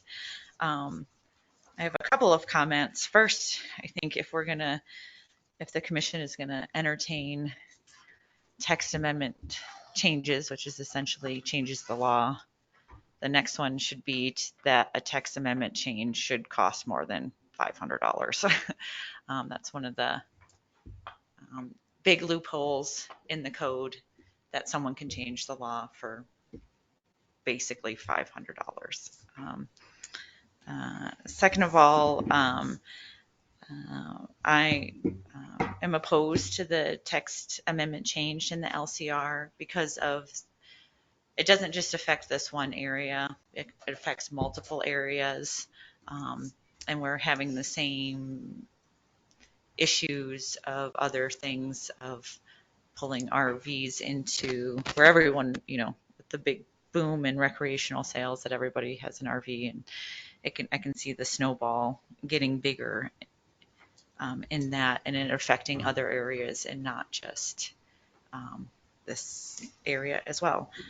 I would like to stay, grab my notes here. I think in the application, if I heard Forrest correctly, that, although the growth policy is not a regulatory document, it is a guiding document, and I believe the master plan hits on this too, is that Ennis should strive for year-round development. We already have an influx of summertime residents that right now, and I know economies change, but we are not able to meet the demand of the summer visitors with our workforce that we currently have. There are several businesses that are closing or shortening hours, due to staff shortages and those things. And I would also like to say that in regards to affordable housing, that our RV parks are not adequate affordable housing. I know some folks have been put in the position to rent at the camper corner throughout the winter, but that's not adequate. That's not adequate housing for folks. Just the cost of heating and being out in the elements, it's just not adequate. And on a side note, I would like to say that the applicant has had other projects. It might be under a different corporation name. It might even be a different corporation address where it is the registered agent resides. But the principle is the same. And in my opinion, with the current projects that have come into Ennis and not fulfilled the promises that they were made. When I sat on the other side of this table, the list of promises that were made. We're going to have workforce housing, and the story was single mothers are going to walk their kids to school. Those buildings have sat vacant. I was going to bring that up. You can't. No. There are other, properties in the holdings of, I'm sure it's several corporations along that northern side of Main Street that are in the same position. They're empty. Whether or not there are businesses to fill them, I know I have business friends that would like to rent them. I'm sure there are some nonprofit groups that, if they're not putting to use, nonprofits could rent them at a reasonable rate. But having that empty storefronts on our main street is not good. And it's an unfulfilled promise. And I don't want you to approve something based on another promise. With that, I would just respectfully request that you do not approve the text amendment changed as proposed by the applicant this evening. Thank you. Thank you. Other public comment? Anything from online? Madam Mayor, I think we did get a couple of written comments ahead of time that Susie had forwarded over to me. I don't know if you have those or if you would like me to read through those. I think they came in last week. I have all of them. Do we have to read the whole letter? Whatever anybody's preference is. I can read the whole things, or I have 3 of them. Me too. Is that correct? That's what I saw. Is that where we're at? Is there were 3? Yes. And those are submitted with the minutes for finding the fact, like James says. I think there were 4. Jeannie Brett, John Wade, Greg DeSaris, and Brant Williams. Jeannie Brett, John Way, Greg DeSaris, and Brant Williams. Just want to add, Brittany, could you just add to my comment that the RV park does not fit with the intensive purpose of the LCR district as it is defined?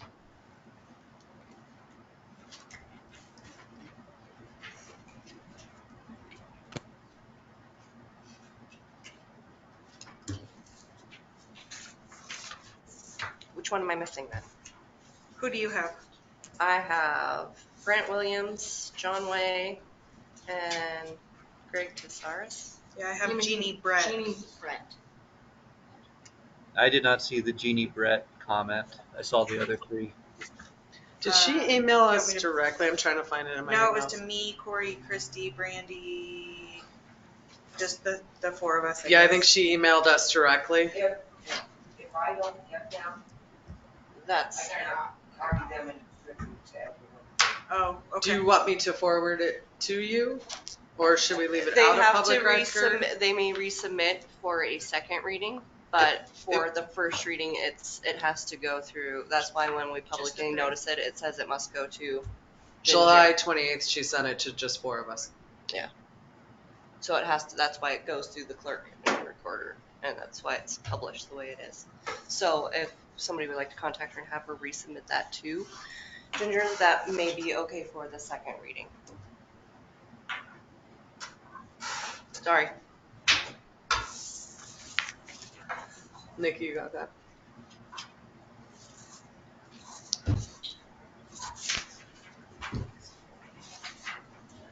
Where do we go from here?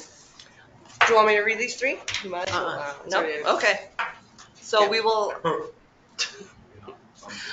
The three that we have received are in opposition. If Trevor needs copies, he may have them. And we'll submit those into public record. Thanks, Brittany. Right, I'll email them to you, whatever. Yeah, you're like, I don't want to do that. I do electronic. You're like, why are you handing me things? All right, so that's the end of public comment. Are you gonna read the letters? If you would like to see them, you sure can. They said it's 8. No. Sorry. Here, you can have mine. I have digital copies. I'm like, I have lots of copies.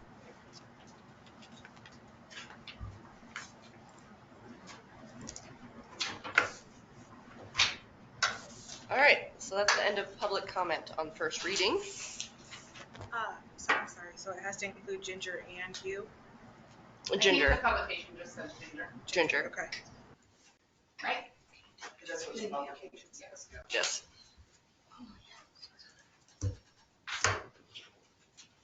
Discussion. I think when we talk about subdivisions, we really got to focus on community.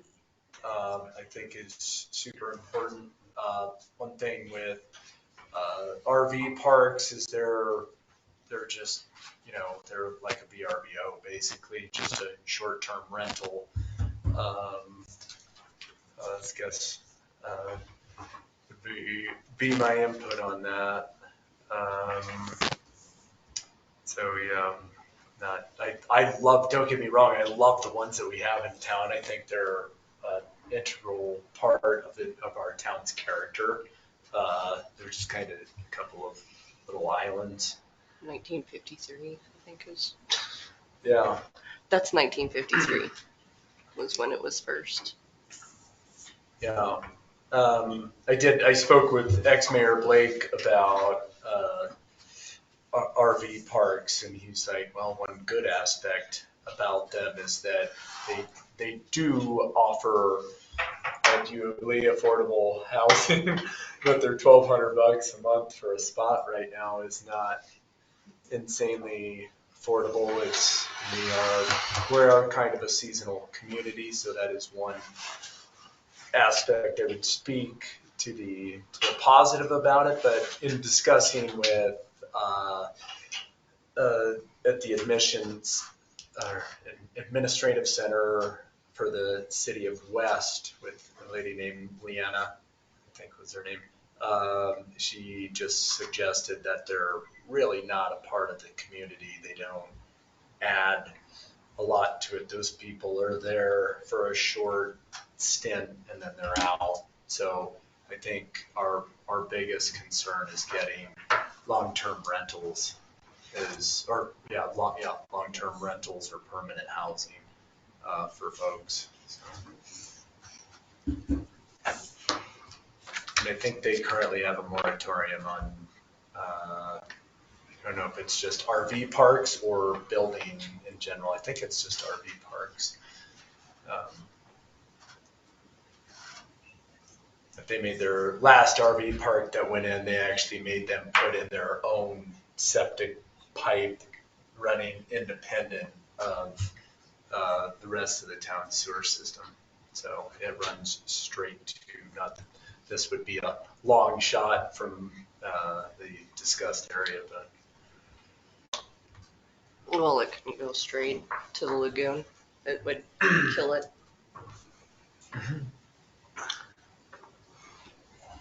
So I think like the overall is my question, and I guess this is my thinking point for you, is we have a definition of something, but we have no place where it is allowed. Why is the purpose behind that? I think because there was existing parks, but they left it out of the zoning on purpose because they didn't want. That's my thought. Is because there's existing parks, they had to put it in the zoning text, but it's not in the zoning because they didn't want more. And I don't know. And I see that other areas as not good fits. Other LCR areas in town as kind of difficult fits for it. And again, it doesn't line with the intent and purpose. But of also the LCR, but I don't know where it does fit. But on Madison isn't that LCR, and she's trying to put all those tiny homes. And I think if we approve, no offense in your, but if we approve this, is she going to come back with the tiny homes?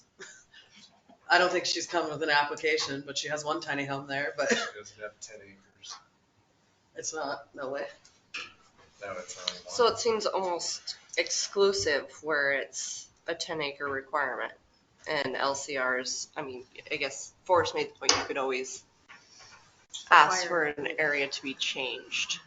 But is LCR the most appropriate area? I mean, that is the question. Where else do you put it? Exactly. Planner. In agricultural.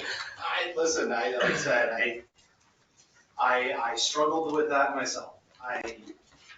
It's a challenge. It's kind of square peg round hole a little bit, and so I can appreciate the challenge. Again, and just to clarify real quick, while I have it, this is not intended to be affordable housing. It's a very small, I think it's, put it down, it's like, again, it's not even 10 acres of a 70-acre site. Those components come after the fact. We just can't have that discussion without this RV consideration here. So, where the applicant goes, if RVs aren't allowed in town, I can't say it. They may shift gears and think about other stuff, and that's very possible. So that's, I understand and appreciate the challenge. It really requires a sub-district. That's for sure. One other thing, I did talk with some guy in Bozeman as well. And Bozeman no longer has any RV parks within the city limits. It's very land consumptive, and these areas have been consumed in the form of homes, basically, is what's happened to all of Bozeman's. So, but yeah, so they can be consumed at a later point in time is, I guess, one thing to think about. It is kind of just I think an RV park could exist, and then eventually as housing demand skyrockets like it has over in Bozeman, then they get devoured. So, but I'm all about community gardens, so.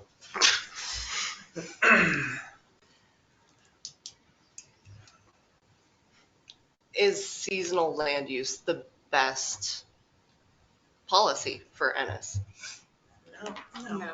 Is the question actually that this places in my mind. And a cost benefit analysis in my mind is like, we have these awesome guests that we get to share our experience with, but they're here part-time, and this specific system is harsher our environment than full-time structures. So, I also don't think they contribute as much as maybe your family does. If they're self-contained, most likely you're gonna buy your groceries and you're gonna cook. And you're gonna maybe buy your groceries before you get to this destination, so I don't think there's a lot of community generating funds there, but I could be wrong. so that's one of those things, if it's not an LCR, is there a spot that we think that it may be more appropriate, or is it really just not a fit for Ennis? There is a reason that it has never been included in any of the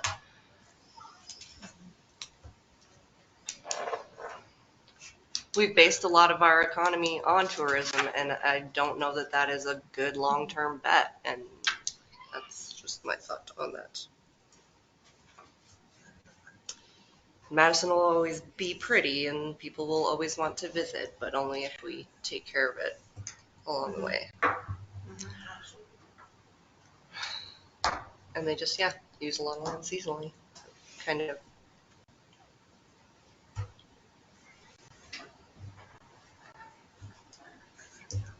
So that's mine. Any other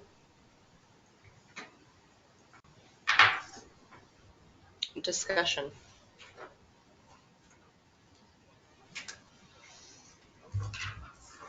Well, there's no motion. I make a motion to approve of the zone text amendment to include the words recreational vehicle park be added to L11-3C-1 of the Ennis Town Code.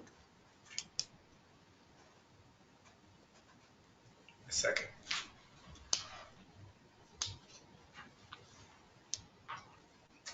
All right. We kind of had our discussion. No, I'm ready for the meeting. So we can vote on first reading. Where was I at? I think Christy. Where was I? Nay. Yeah, it was. No. No. No. Sorry, Drew. All right. Would the commission like to state Findings of fact. reasons for The letters. So we have letters, okay, that you would like to submit is not in support of zoning text change, Public comment? Public comment. okay? Commissioner comment. Scared of what could come next if we Absolutely. change the text. Yes. That's my biggest. Thanks, Christy, again. So hot. Would not that Forrest's staff report was biased, but Coach would command for that too? For findings of fact or no? You can. I don't know what that is. So. You can enter for us your staff report. No, maybe not. We're not holding you to 10 acres.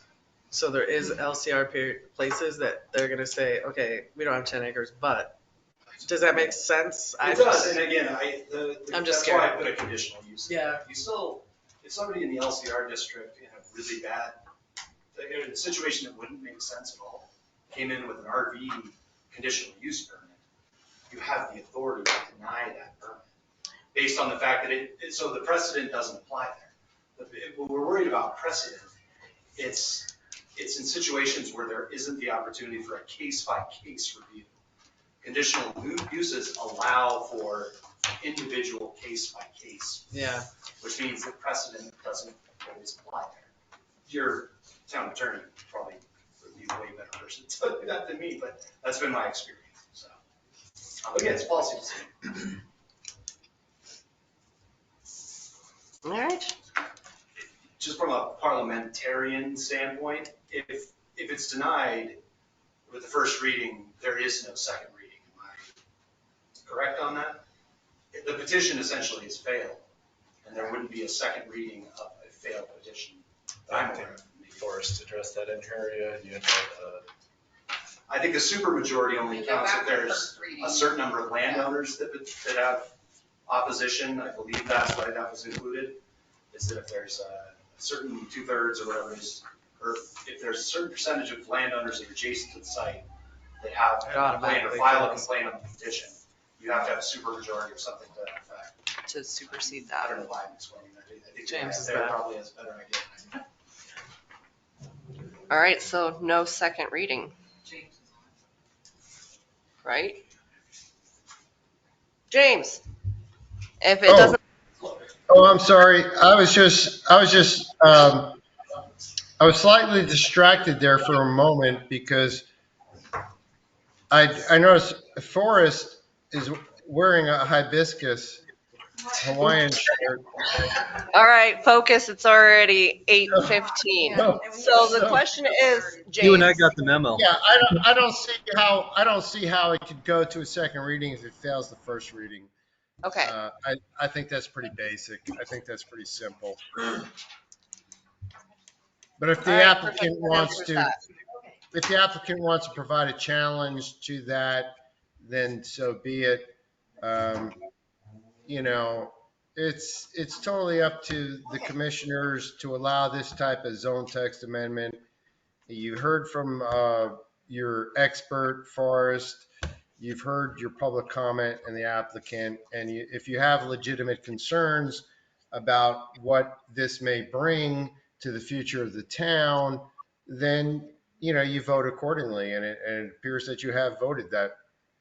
You voted it down. So. All right. I don't know. We're all having a Can we heat have stroke. like an intermission maybe before our meeting starts? Okay. Okay. We may have a Yeah. Oh, thank you. Sorry. 5-minute intermission. 7. 7. I know I'm very. Are you going to want me to stay on anymore, or should I jump off? That was amazing. Thank you. Okay. Thank you. I just want to know where you got your shirt, man. My wife got it for me, so probably Target, Walmart, something like that. Good to see you again, James. Yeah, likewise, Forrest. Thank you. Thank you. She's changed her buttons right there. No, it's right there. Joey was like that. Chunky. She bouncing around again tonight? And she's just like right there. All right. A second. Tori, there's an air conditioner in there. You stand in front of it. I'm not kidding when I said we're gonna petition for her to eat longer for the next meeting. This is the first I've been able to feel her. Yeah, she's like What are you doing in here? Oh my gosh. so hard, like a rock. Right? Joey was like that. She's always on this side. Yeah. Yeah. I don't remember Paul being like. You guys realize we still have a whole meeting. Let's. Yeah. It's like they all smoke. Look at them. I don't. Oh, yeah, but you chew or something, don't you? Since the whole fucking time. I want tacos. I should have gotten A those lot tacos. of I drove by hindsight and I stuff was like, that I'm gonna be helps late too. for the meeting. I miss so much. It's not even. They probably don't know what we're doing online. Oh, taking a 5-minute break and they're all gone anyway. Yep, we're gonna have a giant community garden down there. I love it that they're gonna put that in. I think it's just really I gonna bet you would be cool. spur community along, and I want Mary Oliver to do that with the little lot on it for her to turn like a community plot. Not a plot, no, the one that has the miniature horses next to my house. Oh. I want her to turn that into a community. That lady that has those British horses was at the fair today and had some sort of a booth set up. Some sort of veterans. Puppies for Patriots. Yeah. And I had my little puppy with me and Lord of mine, those German, her dogs were they called? Oh, the Great Pyrenees. Yeah, one of them attacked a really small dog. It was horrible. Which is They fine. were almost, I walked by a couple times ago. That dog was, all she could do the whole time. I'm like, oh, I really like that. For kids, dogs, animals. Really good question. They're dog trainers. No, they're not.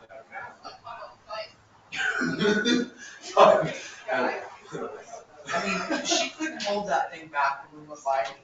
I mean, she did, but that guy walked by at the same time. He says, "You're gonna go for a ride before the day's over." Yeah.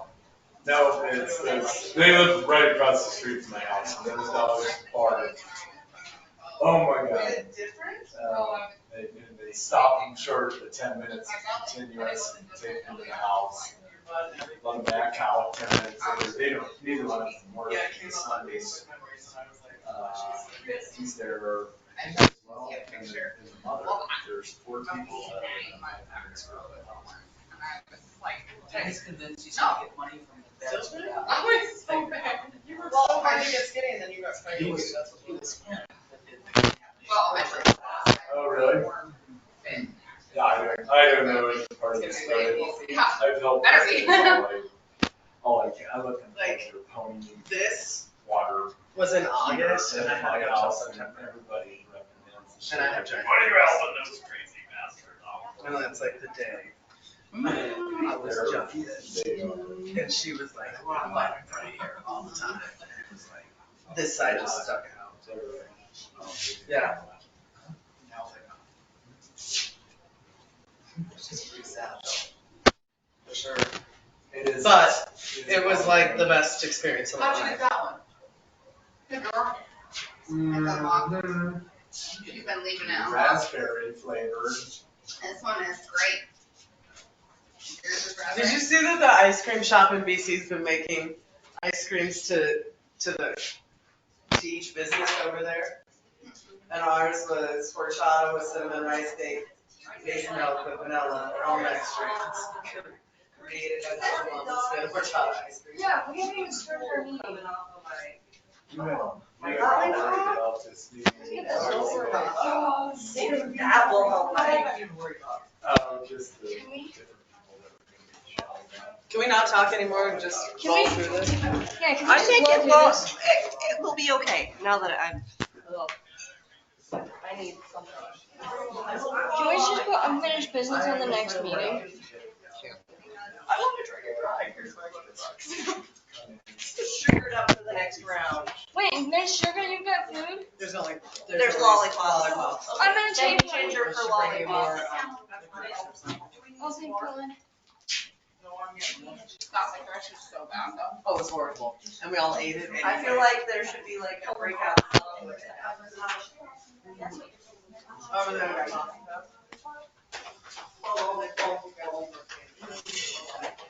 I don't know. I just felt like to keep them going. My first meal of the day. Oh, there's First meal of the day. Do you want one? Sure. I do. We'll get lollipop. I can have chocolate. There's only yellow. There's more in the book. When you start to smell yourself, you just stand. I was like, I need some air. Surprised there's not a sweat ring on my seat. I hope everybody online knows how hot it is in here, in your air-conditioned homes. For real? All right, let's start back up. She's distributing the lollipops for I'm just the. gonna keep eating Zins. We're all gonna talk about the wallet. They need to be like, we need like little caffeine.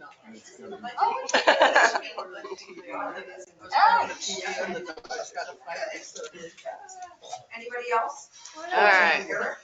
Oh. Okay. Hi. We're just lollipops opening. out. And roll call, we're all here. I pledge allegiance to the flag of the United States of America and to the republic for which it stands, one nation, under God, indivisible, with liberty and justice for all. Hi, I'm here. Christy's here, Corey's here, Tina's here, Nikki's here, Brandy's in the room. I'm here. All right. I'm physically here, maybe not mentally. Brittany, do we need to wait for you? We probably should. We should probably wait. I could go type and talk. I can't.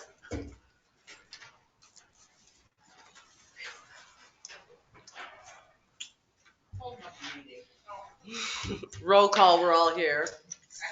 Pledge was stated. With hindsight, we could do that before, since I put votes in the public hearing. I'm like, oh, I'm good, yes. All right. We ready? Minutes of July 14th. Make a motion to approve of the minutes of July 14th, 2022. Second. Were you here? I'm making a motion. Oh, You don't have to be here to make the motion. Sorry. You're good, you're good. The second. Corey beat you. I was just staring at you two to do these. I'm gonna make the motion. Oh, Any I'm- corrections to the July 14th? Anything? I was technically online. I could hear everything, but nobody could hear me. I tried to make motions. It was really weird. Yeah, we couldn't see you on them. Okay, so calling the vote. Corey. Aye. I. Abstain. Aye. Minutes approved for July 14th, 2022. On to minutes of July 28th. I make a motion to approve the Wait. minutes of July 28th, 2022. let the people know? I'm sorry. I was gonna Let us practice. feel like we do Okay, something. let Tina practice. Okay, I take back. I make a motion to approve the minutes of the July 28th, 2022 meeting. Second. You got that? Tina's got the motion. Nikki's got the second. I hate seeing my name everywhere in the minutes. So. Oh, wait. So, Tina, you're up. I. Abstain. Aye. Abstain. We're still good. We're up. Public comment on non-agenda items. Wait until your mouth is full. I am good at it. I used to be a waitress. Oh, That's that's how I funny. work. Wow. My name is Lisa Roberts. I'm a town of Ennis resident. I want to say thank you for continuing to use the, to have video calls for meetings and stuff like that. I appreciate it. I would like to request that maybe we do a different platform or something that is a little easier with all these zoning issues coming up. If there was a way to share maps and digital information For might be- presenters. for presenters and the people in the audience, I'm fairly familiar of where local commercial residential is, but a lot of folks aren't. So, or even sharing some other information. And from listening online, I think it's been better the past couple of times, but there's still some audio cut out. Earlier when I was listening, I couldn't, that's why I came up, because I couldn't really hear. So, commend you for keeping it Do you going. think I we really have to appreciate turn our mics on and off the whole time instead of leaving the mics on? Right now, they're hearing all of you crunch your suckers online. Oh. Yeah, so I think so if there is a time to have it reevaluated, I know that there's other platforms besides GoToMeeting. I know it's what you use for court, but thank you for that. And I would also, again, encourage you to relook. I know I said it in the public hearing portion, but if you're going to take the time to look at text amendments for zoning, I think the fees should really be considered for that, and to also look at the proposed zoning, the draft zoning that was presented, and look at that. And if you want me to go page by page with you, how it compares to old versus new, and so because it's the formatting that changed the most, because the formatting that it's currently in is not user friendly. And I think that's where a lot of folks struggle. So, anyway. And that would be Jerry Garibano or Great West Engineering, how many thousands to facilitate all Yeah. this. And the other part of that is, yeah. So that was that. And then also, I think when Forrest was talking about the county subdivision regulations, that was only a stopgap. There's also a proposed town of Ennis subdivision regulations as well. That was part of that grant that was done. So, because county zoning or county subdivision regulations isn't always the best for a municipality as far as the town goes, as far as road widths and stuff like that aren't really. So I would just encourage you to take a look at that. So thank you. That is all. Oh, one more thing. If there's availability, I didn't see the master plan online. I know that was adopted. And if there are any other public documentation to go with the agenda, if that could be linked to so people can be prepared to know what they're talking about when they're making public comment and understand the whole process. So if that's available, that would be great. Thank you.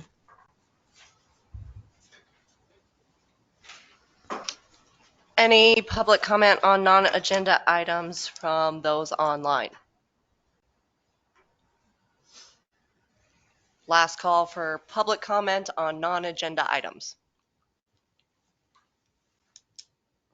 Seeing none, moving on. Unfinished business. Since we tabled the pre-treat ordinance, or it was tabled, that's why it's here on unfinished business. And I guess my next recommendation would be to have Great West down for some public information question. Yes? I did reach out to one engineer and I did talk to one other person. I think what we have is written by engineers. It is. And I think that he kind of scared us or whatever, but I think DEQ standards are what DEQ standards are, that I don't think we have to change. I actually had a meeting with the gentleman this morning, the wastewater technician for rural water, and Bill Barr, good guy, he's been around a long time. He read it over. I sent it to him last week, and he liked it. He'd say he didn't like it. I think every business is going to be different. That's why we can't necessarily put numbers and stuff. That's what the engineer I talked to. Their flow, we can't give them the numbers they have. I don't know how we test. I don't know how we test. I don't know how we decide. If you would like to see some fabulous pictures of some sewer lines after places that should be pre-treating and are not, you should see Eric's pictures. Send them. And you will understand why this has been on my list since January. This is today. This is a problem. That's your sewer. Not mine. Well, it is yours. It is yours. Well, what is that in it? It looks like gold. Are we rich? We are not rich. Doesn't it look like gold? If you would like to mine that, you may, but I don't know that you really want to go there. And maybe that's what.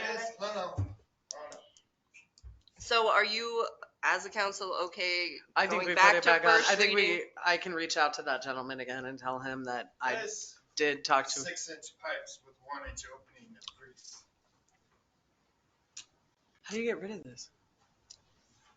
Right. Yeah, require grease traps. No, but how do you get rid of it in the meantime? They go down and there is a 12-foot section that they manually clean out. That's so disgusting. I can help. I mean, I might show up in a hazmat suit, but. That's water carrying. These are rags, whatever else they want to throw Down the drain. Yeah. I mean, my drain wouldn't hold a rag. You have an open drain with access. Yeah. Oh. So we are okay to move forward with putting first. I think we put it back on. Okay. I'm sorry I tabled it.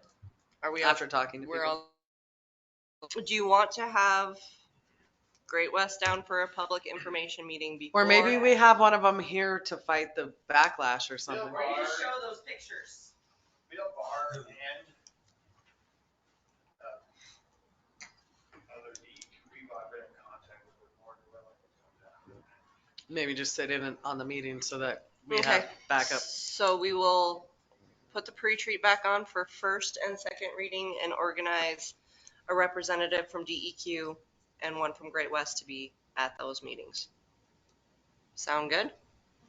And mandatory attendance by all affected business owners. Yeah. But I just wanna. I mean, I think we post it crazy or different, so maybe it gets their attention. You guys could go down like that door to door. I think we are going to not move it on this one until into October. So October will be back to master plan in this. You want it a regular meeting? Yeah. So October 13th will be again back to first reading of pre-treat ordinance. Yep. And that'll give us plenty of time to put out whatever we want to put out. I'm asking that you read through what's in our current code. They're What chapter? It's equal. 10. They're legitimately, honestly, the same exact thing. Right now, Eric can wave his magic wand and instantly require it. Town can, yeah. This just clarifies everything for DEQ. Really, for our permitting, this is something that's been identified by Cushing Terrell, by Great West, Eric, by Eric. many times. I love the pictures, by the way. So, does that sound like a plan? October? And we can have extras here for answering more technical questions than I. I'm not taking that test. I'm not. It doesn't sound like any kind of fun. But I would volunteer once to clean out just to say I was Mike Rowe. I haven't had time all summer, so it's not going to be nice. And when it happens, we can do it even next week. I'll invite each and every one of you to come and get some of this suction hose. Can't wait. My family used to have a pumper. Sorry. I'm in.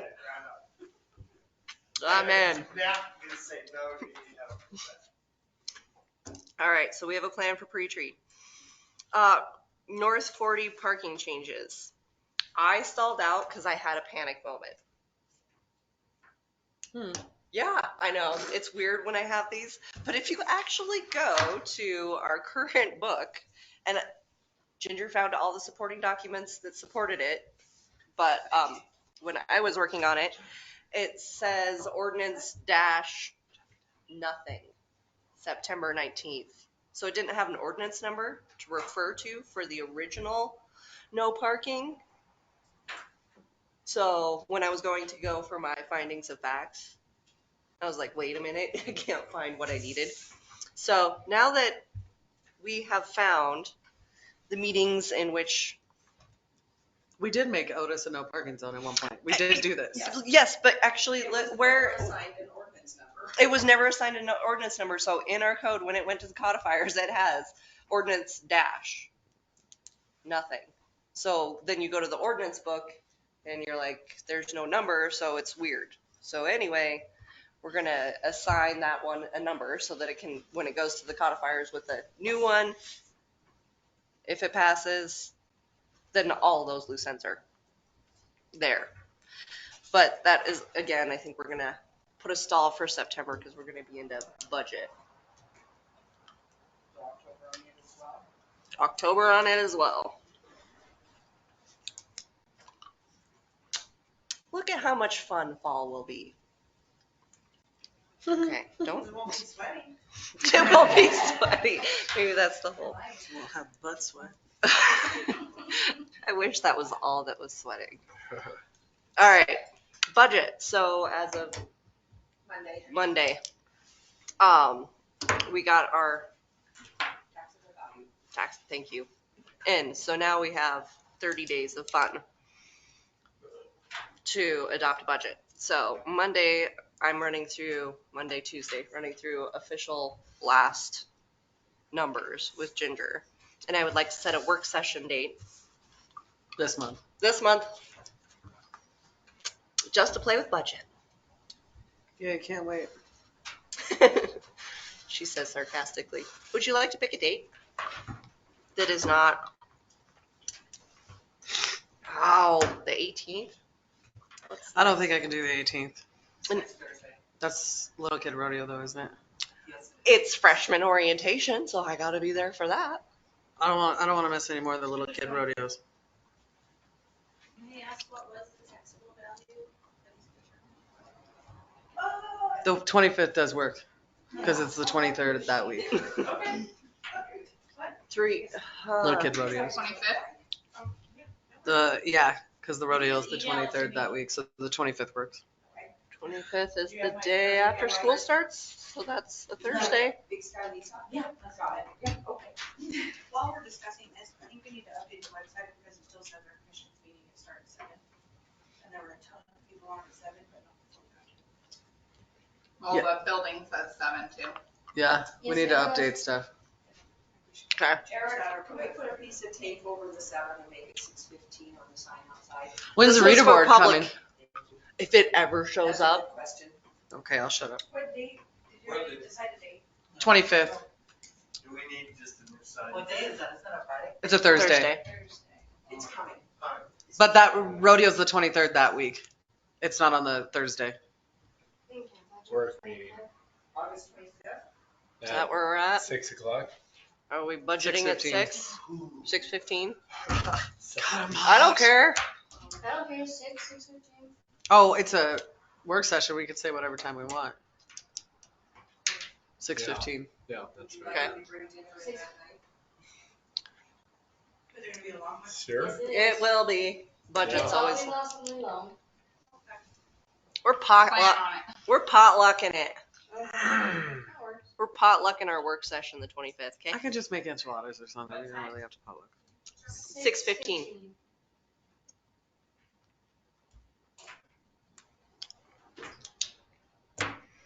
All right.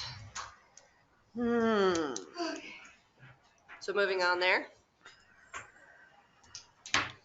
Public records request fees.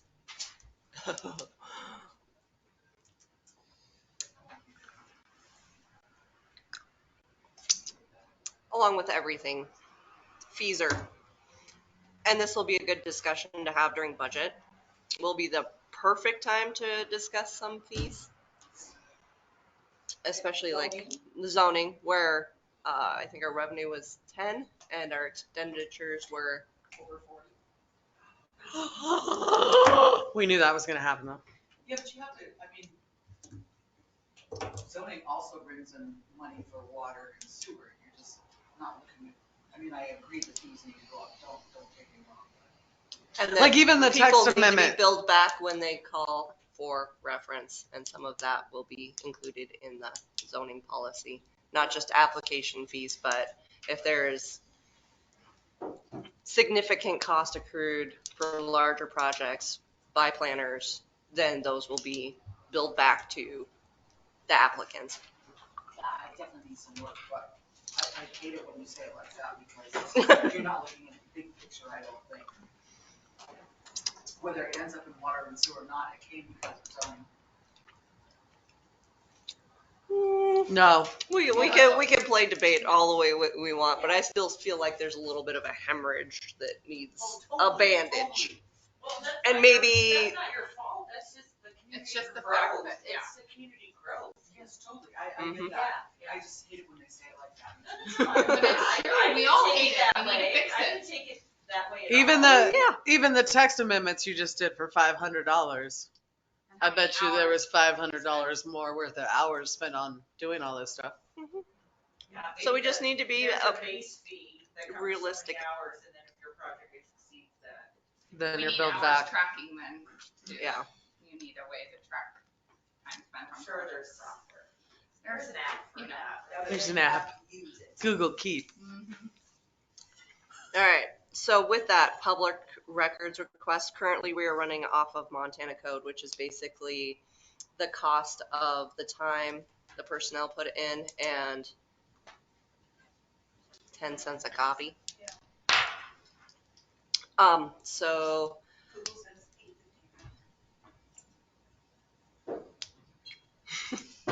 Google says. It's not enough. No. If you're not covering your person that's doing it, covering their wages. Yeah. Did we get a big request or something? Is that what it is? this has been ongoing and never fixed. So I would like to do public records request as ordinance, not just policy. I think is the final on that. With fees set by resolution. With fees set by resolution. Any opposition to that before I proceed with? I have 6 towns right now. And then we have to kind of mesh things through because then there's the requirements with police department and privacy and all that. So Would it be possible to, I don't know if there was, at some point, someone was scanning stuff in to have digital copies available that maybe the public can have available so it's not taking time, but an archive. but all emails are public record. So when there's a request for that and somebody's got to go through and dig. I just mean like the simple stuff, so then that way. Like, Most public records, I think, are requests are not resolutions or ordinances or. no. But they if you could get that stuff online, that would be helpful. budget. Beer and champagne. But we got to start somewhere. So, we've been trying to get Virginia cities because we heard theirs They was don't. awesome, but they can't find They it can't find it. because it was a policy, and that's why that led me Well, to she thinks it was set by resolution, but they still can't find it. It's not in their resolution book. not in their Do you resolution need book. us to do homework on that? Is that what you're asking, or do you kind of have this? I got that. Okay. I've got that one dialed in. Okay, so October. But if you guys would like to start digging into the zoning section, that would be good. The what? Zoning. I'm On tasking fees? with you with zoning fees. Didn't we change zoning fees, or did we never do it?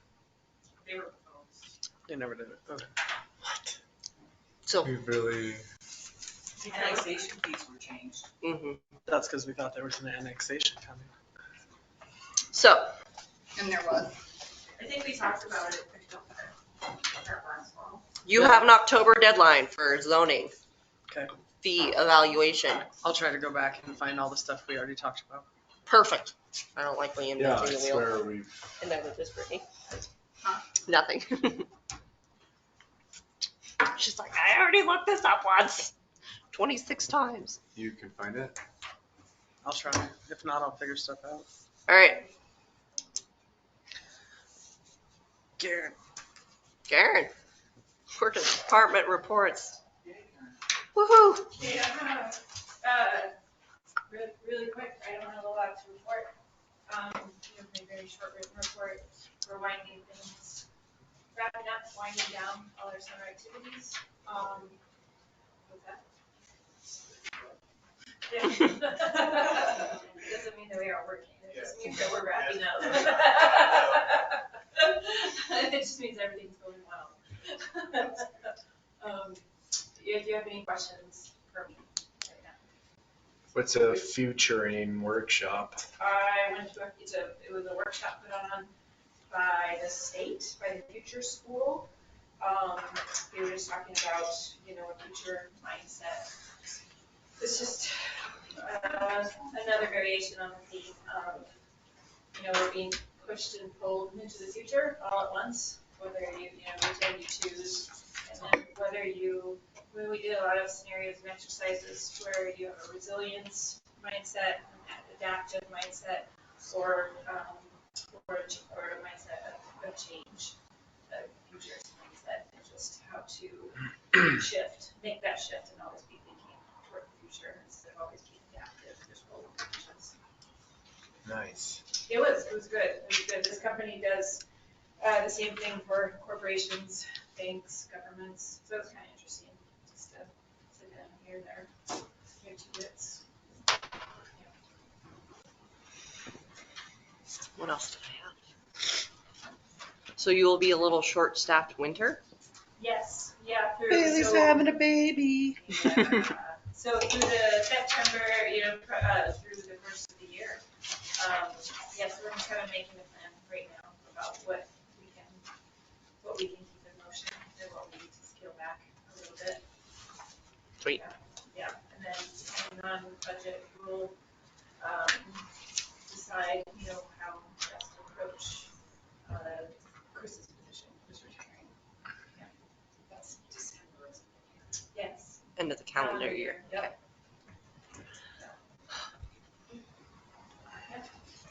All right. Any other questions for Karen? Keep up the good work. Thanks. And I've heard a lot about the AC works good, so. It does. There's some very appreciative people right now that there's air conditioning. I've never appreciated it until this summer. I don't like fake air, but it's really good this summer. All right, you have John's report. Watch baby in a hotel room. I don't know why. I can't get to my baby.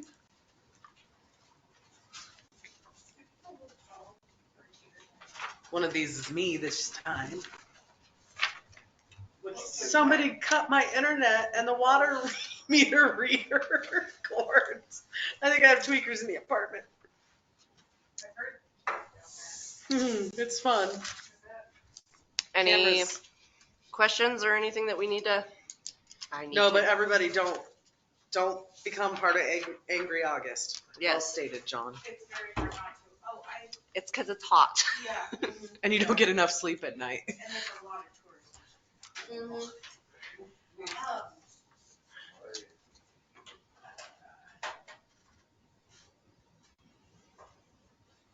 He'll be at budget meeting, won't he?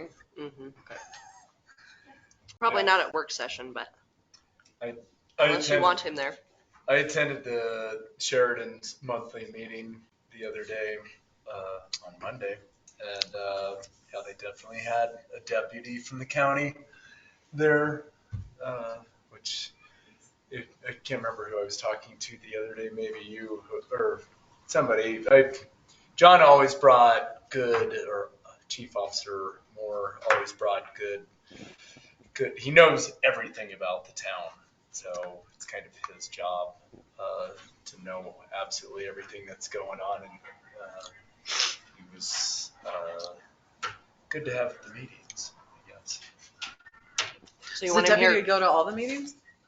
Do they rotate him or just him? Because he lives there. I have no idea. Was he in actually. uniform? Is it just now because stuff is getting heated, or they're always there? I think they're always there. Yeah, they have a contract with the county, so somebody shows up, and I believe that's how it works. You thought. I haven't required it of him. And Susie and everybody else is like, pick me. I require. I think we could have Matt here. I think it'd do him some good to see what goes on behind the scenes. That's true. It was a pretty good leak. Yes. I will ask No, for some rotation in. Opposed to a bad leak.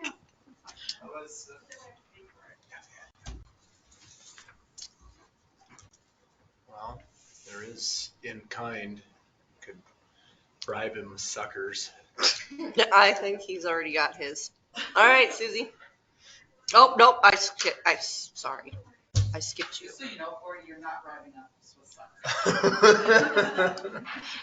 That's my job. That was sugar to tie you over. My report also was very short. Because you're busy taking pictures of gross stuff. I just got called. And I just want to say that finding that like has saved us around 100,000 gallons a day. Insane. There was actually 2 leaks there. One was the service line. So what's your guesstimate on our current loss due to hydrants? What are the hydrants faulty and leaking? We have a know- lot. I know of 3 right now, for sure, that have to get changed out. That should be easy to find out, you know, what she's recording in utility billing, you know what you're pumping. With the numbers I have, Mayor, I talked to you about the numbers, how they weren't matching up. Mm-hmm. Colette has all that paperwork now, and they're gonna go through this, and we're gonna need to get those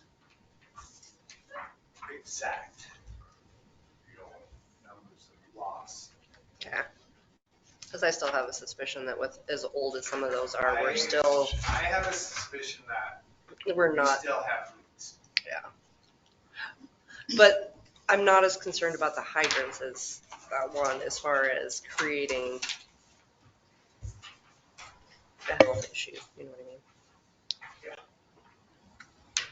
But it would be really great if, and we will get there, that the hydrants are up to code.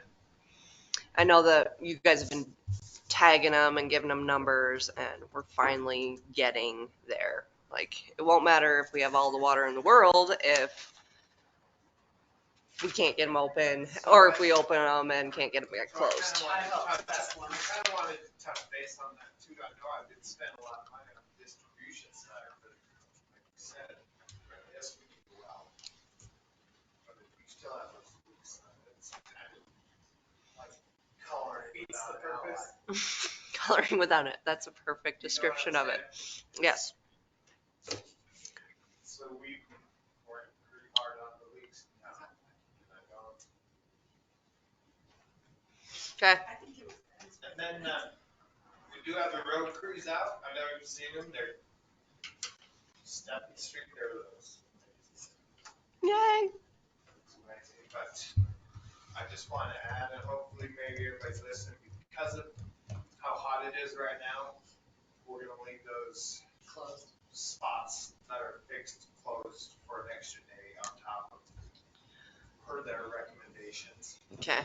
Before anybody starts back on. Because it'll just make it indents. Yeah. Because it doesn't set. It's not cold enough at night to make it set. Right. And we have stopped selling bulk water. No, water, you know. Where are they getting it? The fiber dudes. More fiber dudes fill in the bowl. They were getting it out. Yeah. Where do they go now? Not your problem. The river. We really have to focus a lot on this water issue. It's kind of a big deal. If it takes that. We're getting close, and it's getting anxious, but we're getting close to this report, and then we're going to have real numbers, and then we can make real decisions. And then what's our backup plan? That is. We have to find another well.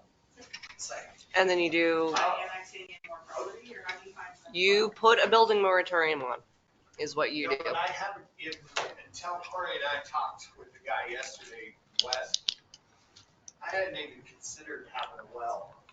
That's okay and ready to use, but not online. But that makes such great sense. How do you acquire that? Drill a well. Which means you have to have property, right? Yeah. So, we're not giving up. We'll be tenacious. We'll just keep digging for it. How much land does it require? It's not just land, it's distance from roadways. There's requirements for municipality water sources that make it a little more interesting, why we can't just, There's a lot of different requirements. yeah. Books. If you used to try and get a well where ours are now, You couldn't. it wouldn't happen. So, Anything else? I'm sure you'll be a hot topic when we go to budget.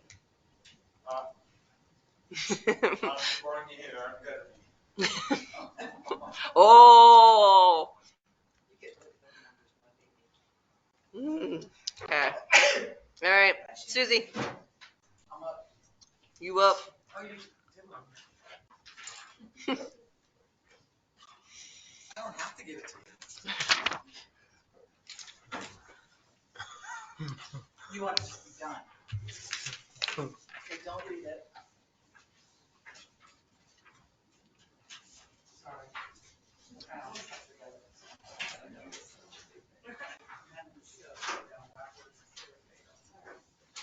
Well, but I have a question. When is the CUP for the sunrise coming? Never mind. It will be coming, Ginger advertised it for next week's paper, That is a September meeting. so it'll be the September meeting.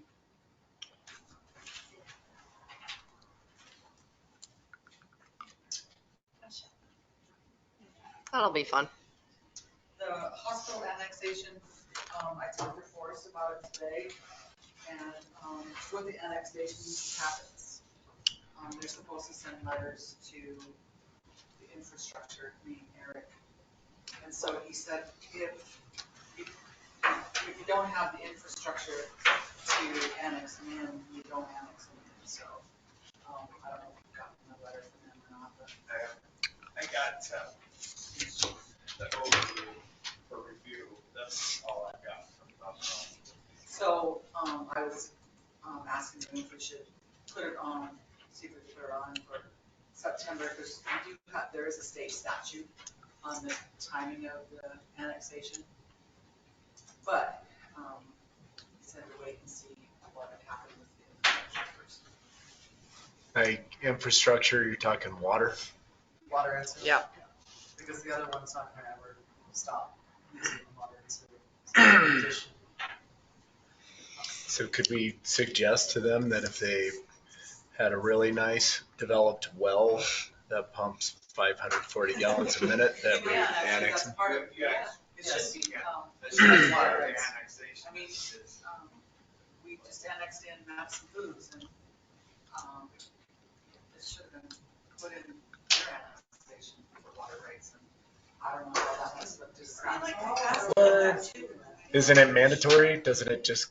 Yeah, I wasn't at the meeting, but it, I mean, what did we do? I don't know, but I was asking several years ago.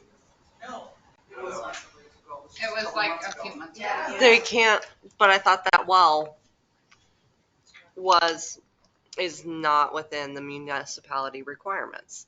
I don't know anything about it. I'm just saying, it should be, I mean, it's gotta be something that's on our minds all the time, like these annexations. Why isn't it then just built into the annexation paperwork? All water rights. Period. End of story. That should be part of annexation paperwork. I can't really answer that, I don't know. The annexation paperwork that we're using is from the Department of Commerce, I think. Because the ones that were before didn't have everything that they needed. Yeah, you definitely can go, I guess, it's the bottom line. Right, but he's saying wait. They're not done though. What, Madison Foods?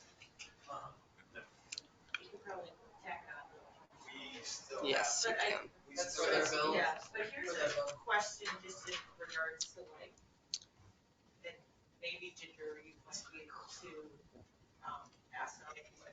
So I heard, when Valley Garden subdivision, golf course subdivision went in, they wanted to annex into town, but town did not have the infrastructure to do so. So they went ahead and did what they did there now, they created community water system, and everyone has a septic.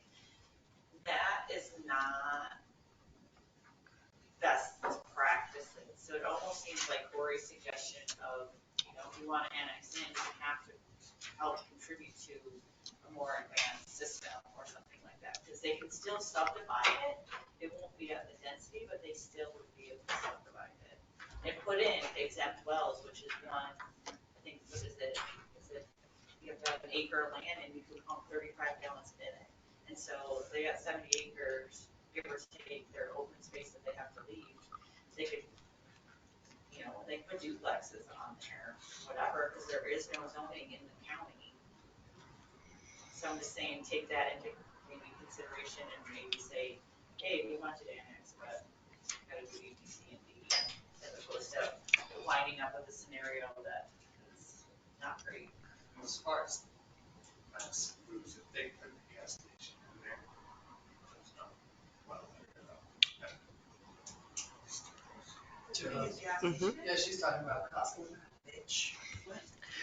All right. Can I ask on the zoning board of adjustment meetings, because I did not go, what happened with Pippin or Heckler? You should have come. I know, I'm sorry. These are a lot of fun. Yeah, I'm really. We bummed. really need to work on our fun definition around here. It was, What was Pippin? Tiffin is the property we just annexed in. Yeah, Setbacks, yeah, variance. okay. That one's pretty cut and dry, except Mr. Pippin couldn't get connected. I don't know what the whole story was. I talked to him after the meeting, and he'll either be present on the next one or in person or online, so, to answer any of their questions. Mr. Hepler's, project, he brought in a packet right at the very beginning, gave it to the zoning board of adjustments, not to myself. And So do we have a copy of that for? yes, I got Jennifer's copy, but, Okay. he basically said that it was highway commercial and there was no issue with the height, and, I can't remember what else, and that there was a conditional use. He basically had the paperwork where he submitted and said the town never acted on anything, so they tabled everything, and, it's scheduled for 31st. Okay. What time? 5. They should go 6. It's already set, I believe. Sure, we'll cover. It is. Did they make a They decision? did,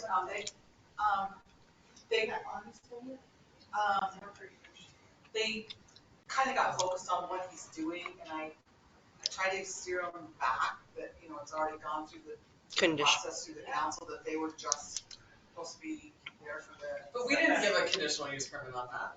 Yes, you did. Yeah, we did. On Pippin?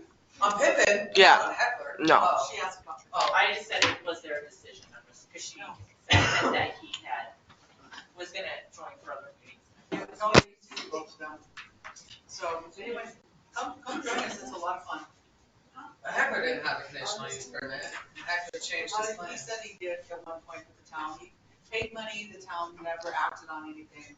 So as soon as the meeting was over, I went home and read the minutes until I found it, and I called Ginger when I found it first. I found it.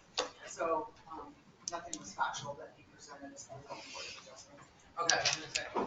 Sorry, Tuesday or Wednesday, 30th or 31st? 31st. Oh, that's better. That's the 30th, I was like, can't come. 5 p.m. And if, neither one of the projects, I don't have a choice either way. I mean, But a variance is a hardship of the land. He doesn't have a hardship of the land. That's why we have a zoning board of adjustments, and they did their due diligence on the The hardship of the house. car wash. Yeah. Okay. And we got kicked into this process, so we're just gonna. There should be public comment. I only know. Okay. So much fun. It's your turn. Let's see, Maria's gonna come in next week. I think, next week. Yes, that's what we settled. To start working on, no, that's not next week, hold on. The week after, the 22nd, 23rd. We're gonna go through entering water meter readings so that she's kind of up to date on how to do that. She's gonna come in and help out Ginger, I think, a couple of days a week. Maria, like, Oh, no. when I'm out, yeah. So she's gonna come in the next couple of weeks a few times just to kind of go over things and figure out what, how our system works and how to get around utility billing and all that stuff, and then maybe do a little bit with Ginger to figure out what how she can help. I guess. Yeah. I can keep her busy. Yep. Yes, we have those letters for VRBOs that will. Yep. She can have fun with that.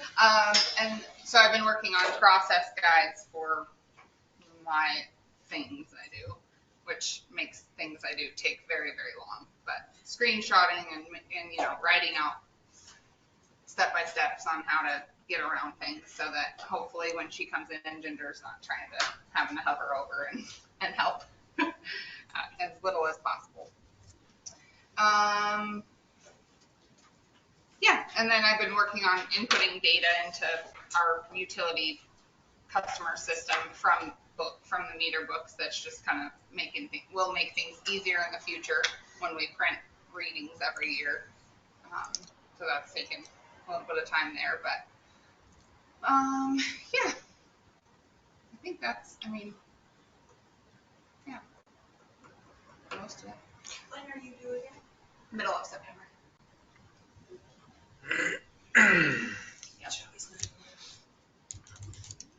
All right, Ginger. Oh, you have my written? I'm like, I know it. I saw it.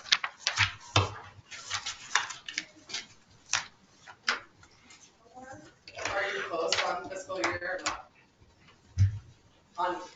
On what? Cash reconciliation. Oh, yeah. Fiscal year.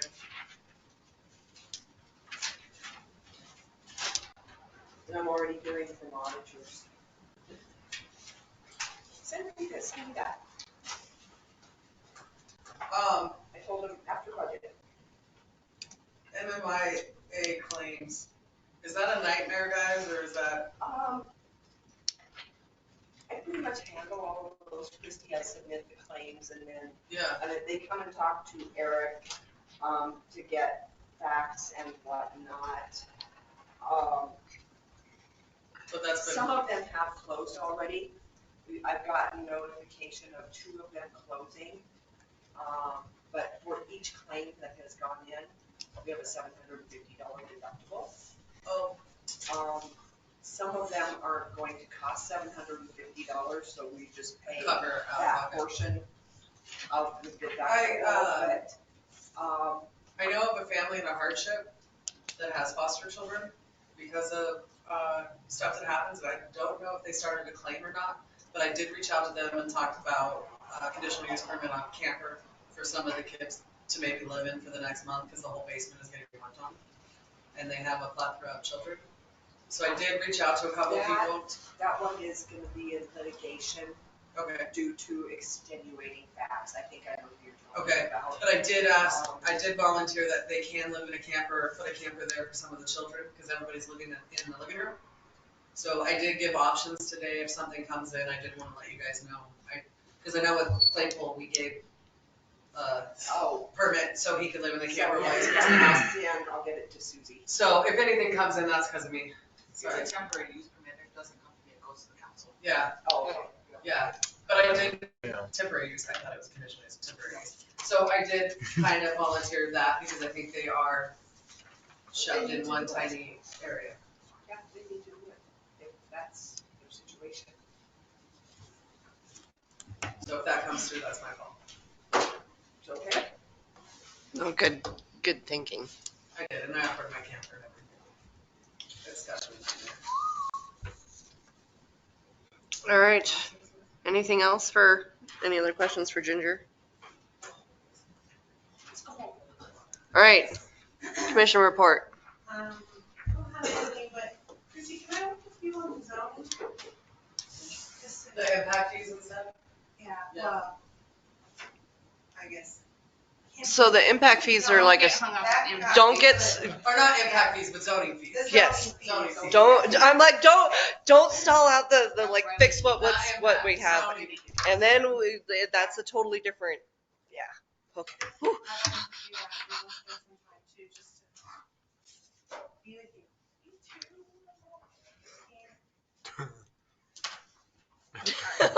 Oh, ouch. Uninvited. All right, Nikki, what you got? Okay. Brady. Christy. What? I said all my poop tonight, then all the homework I did. Good job. Yeah. Corey. I did call Forrest today about the camper, whatever, what is it? The RV park. But yeah, I'd like to try and get some emails prepared ahead of time if I have any questions, but regardless, he's a very intelligent individual, and yeah, good resource regardless. So, and I hope that was okay. Full disclosure, I called Coach Greenbaum before tonight just to make sure. Oh, man. Use your resources. That's good. Full disclosure, Coach. All right. As long as we're making it through, and seems to be okay. I know there have been some nerve-wracking things, so good job. Sometimes it's just actually making a decision that gets us through the next bit. So props to my clerk and deputy clerk that put the agenda together for me while I had COVID and died in a dark hole for a week. It was less than pleasant. So pretty much everything got meleeed that way. The county commissioner now requests that I put a letter together to Lori, who You didn't receive that request? I did not receive that request until you forwarded that to me. So I will send a letter to the county commissioners politely requesting that they put on the agenda that I have asked them for their designation to our planning board per Montana code and our town code. Apparently it can't get on the agenda unless I write a letter requesting it. I told him he was making it way more complicated. I'm 100% sure that that's exactly what that is. Commissioner comments, he can just bring that up. Yes, you can. It says requested that we designate. But I will jump through the next two because we will get through this painfully, draggingly there. So we have one letter of interest that's been submitted. So we're getting close to a full house. So we'll make our decisions once we have the rest of all of our letters in and our. Yes. So. What do you require again? It's just a letter of interest to the planning board. Why you want to be there, and it's probably not just because you don't like your neighbor's stuff. Or something, because what's his face that works at Lily's that is so bomb? He's like, I don't know. What does that entail? I actually come see me Monday because I found them in like what the county requires, and it was beautifully written, and I was like, I'm stealing those for later. Because I really want him. I need to be smart. He knows our zoning. Okay. Yeah. Who's this? The guy from Josh. So it's, yeah, no, I like it's Josh. in the resolutions book when the resolution to go with the county planning board as our planning board, when that decision was made, there's a really good line out of duties. So we can steal that. Because he said maybe if I could tell him what it Okay. entails. So I'll get that copies out. So anybody else that wants to go fishing, I like options, not just full seats. What else? I think we should have like a map up too, because I feel like somebody's gonna bail within 2 months. No offense, but. We've held our zoning together somewhere, so let's just. Did anybody talk to Matt? Yeah. He's no go. Hard no. Hard no. But I'm thinking another person in construction. I talked to Scott Clark, but he never. No. I talked to him too, and he was like, I'm doing it. And then. Yeah, he is somewhat interested. The guy that lives across the street. Yeah, no. What else do we have? So, budget stuff, that, Across from him. no parking. I'm apparently meeting Greenbaum for our anti-camping as we move forward with that. So we'll have a little break on all of our fun public hearings and ordinances and then resume fun in October. The other thing that you guys need to start thinking about for October is that's when we set our deadline to revisit the master plan. Well, we adopted it as works delivered, we did not consider it our final document, remember? That was what our discussion was. So how you would like to arrange that? And you could reach out to, why am I drawing a blank? The girl from. Nora? Nora. If you have questions or need somebody to talk to, Nora is amazing. But we did, yeah, we decided that really there wasn't the right business input. The timing was bad, July. So we said we were revisiting in October. Can we do like that in a work session? So we can all just chat? Mm-hmm. But you can have your problems and your stuff listed out so that we're not going through it page by page. Yeah. That's all I had, but don't forget that as part of, did not feel it was complete. And so if we weren't happy with it, then we gotta make it better somehow, and that's a little bit of grueling work. I don't know what else I got. That's it. I give up. I make a motion to adjourn. No, Claims, claims. please. Oh, claims. Move to approve the claims. Nikki got it. And then, anybody? Brandy got the second, and then I can't remember where I'm at. Aye. Now? I make a motion to adjourn. Move to adjourn. Move to adjourn. Second, Branson. I make a motion. Aye. Aye. Aye. So professional. Somebody on this. Did you get all that? The air finally started flowing. Right now. Right when we're done, the air.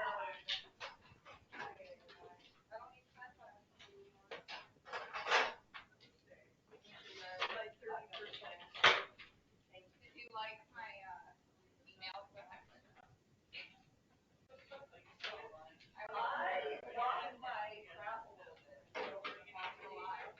Yeah, as soon as we're done. I wish you could.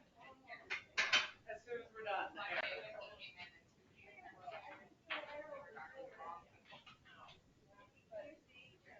Oh, whatever. I should see. I saw all of your employees.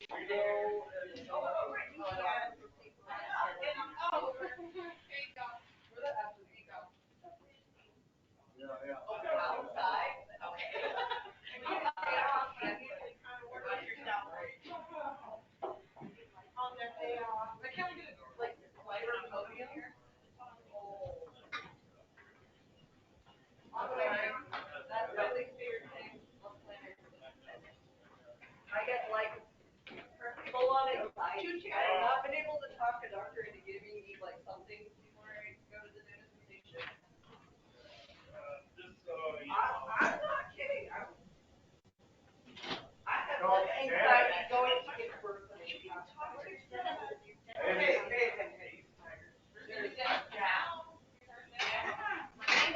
For them to walk up.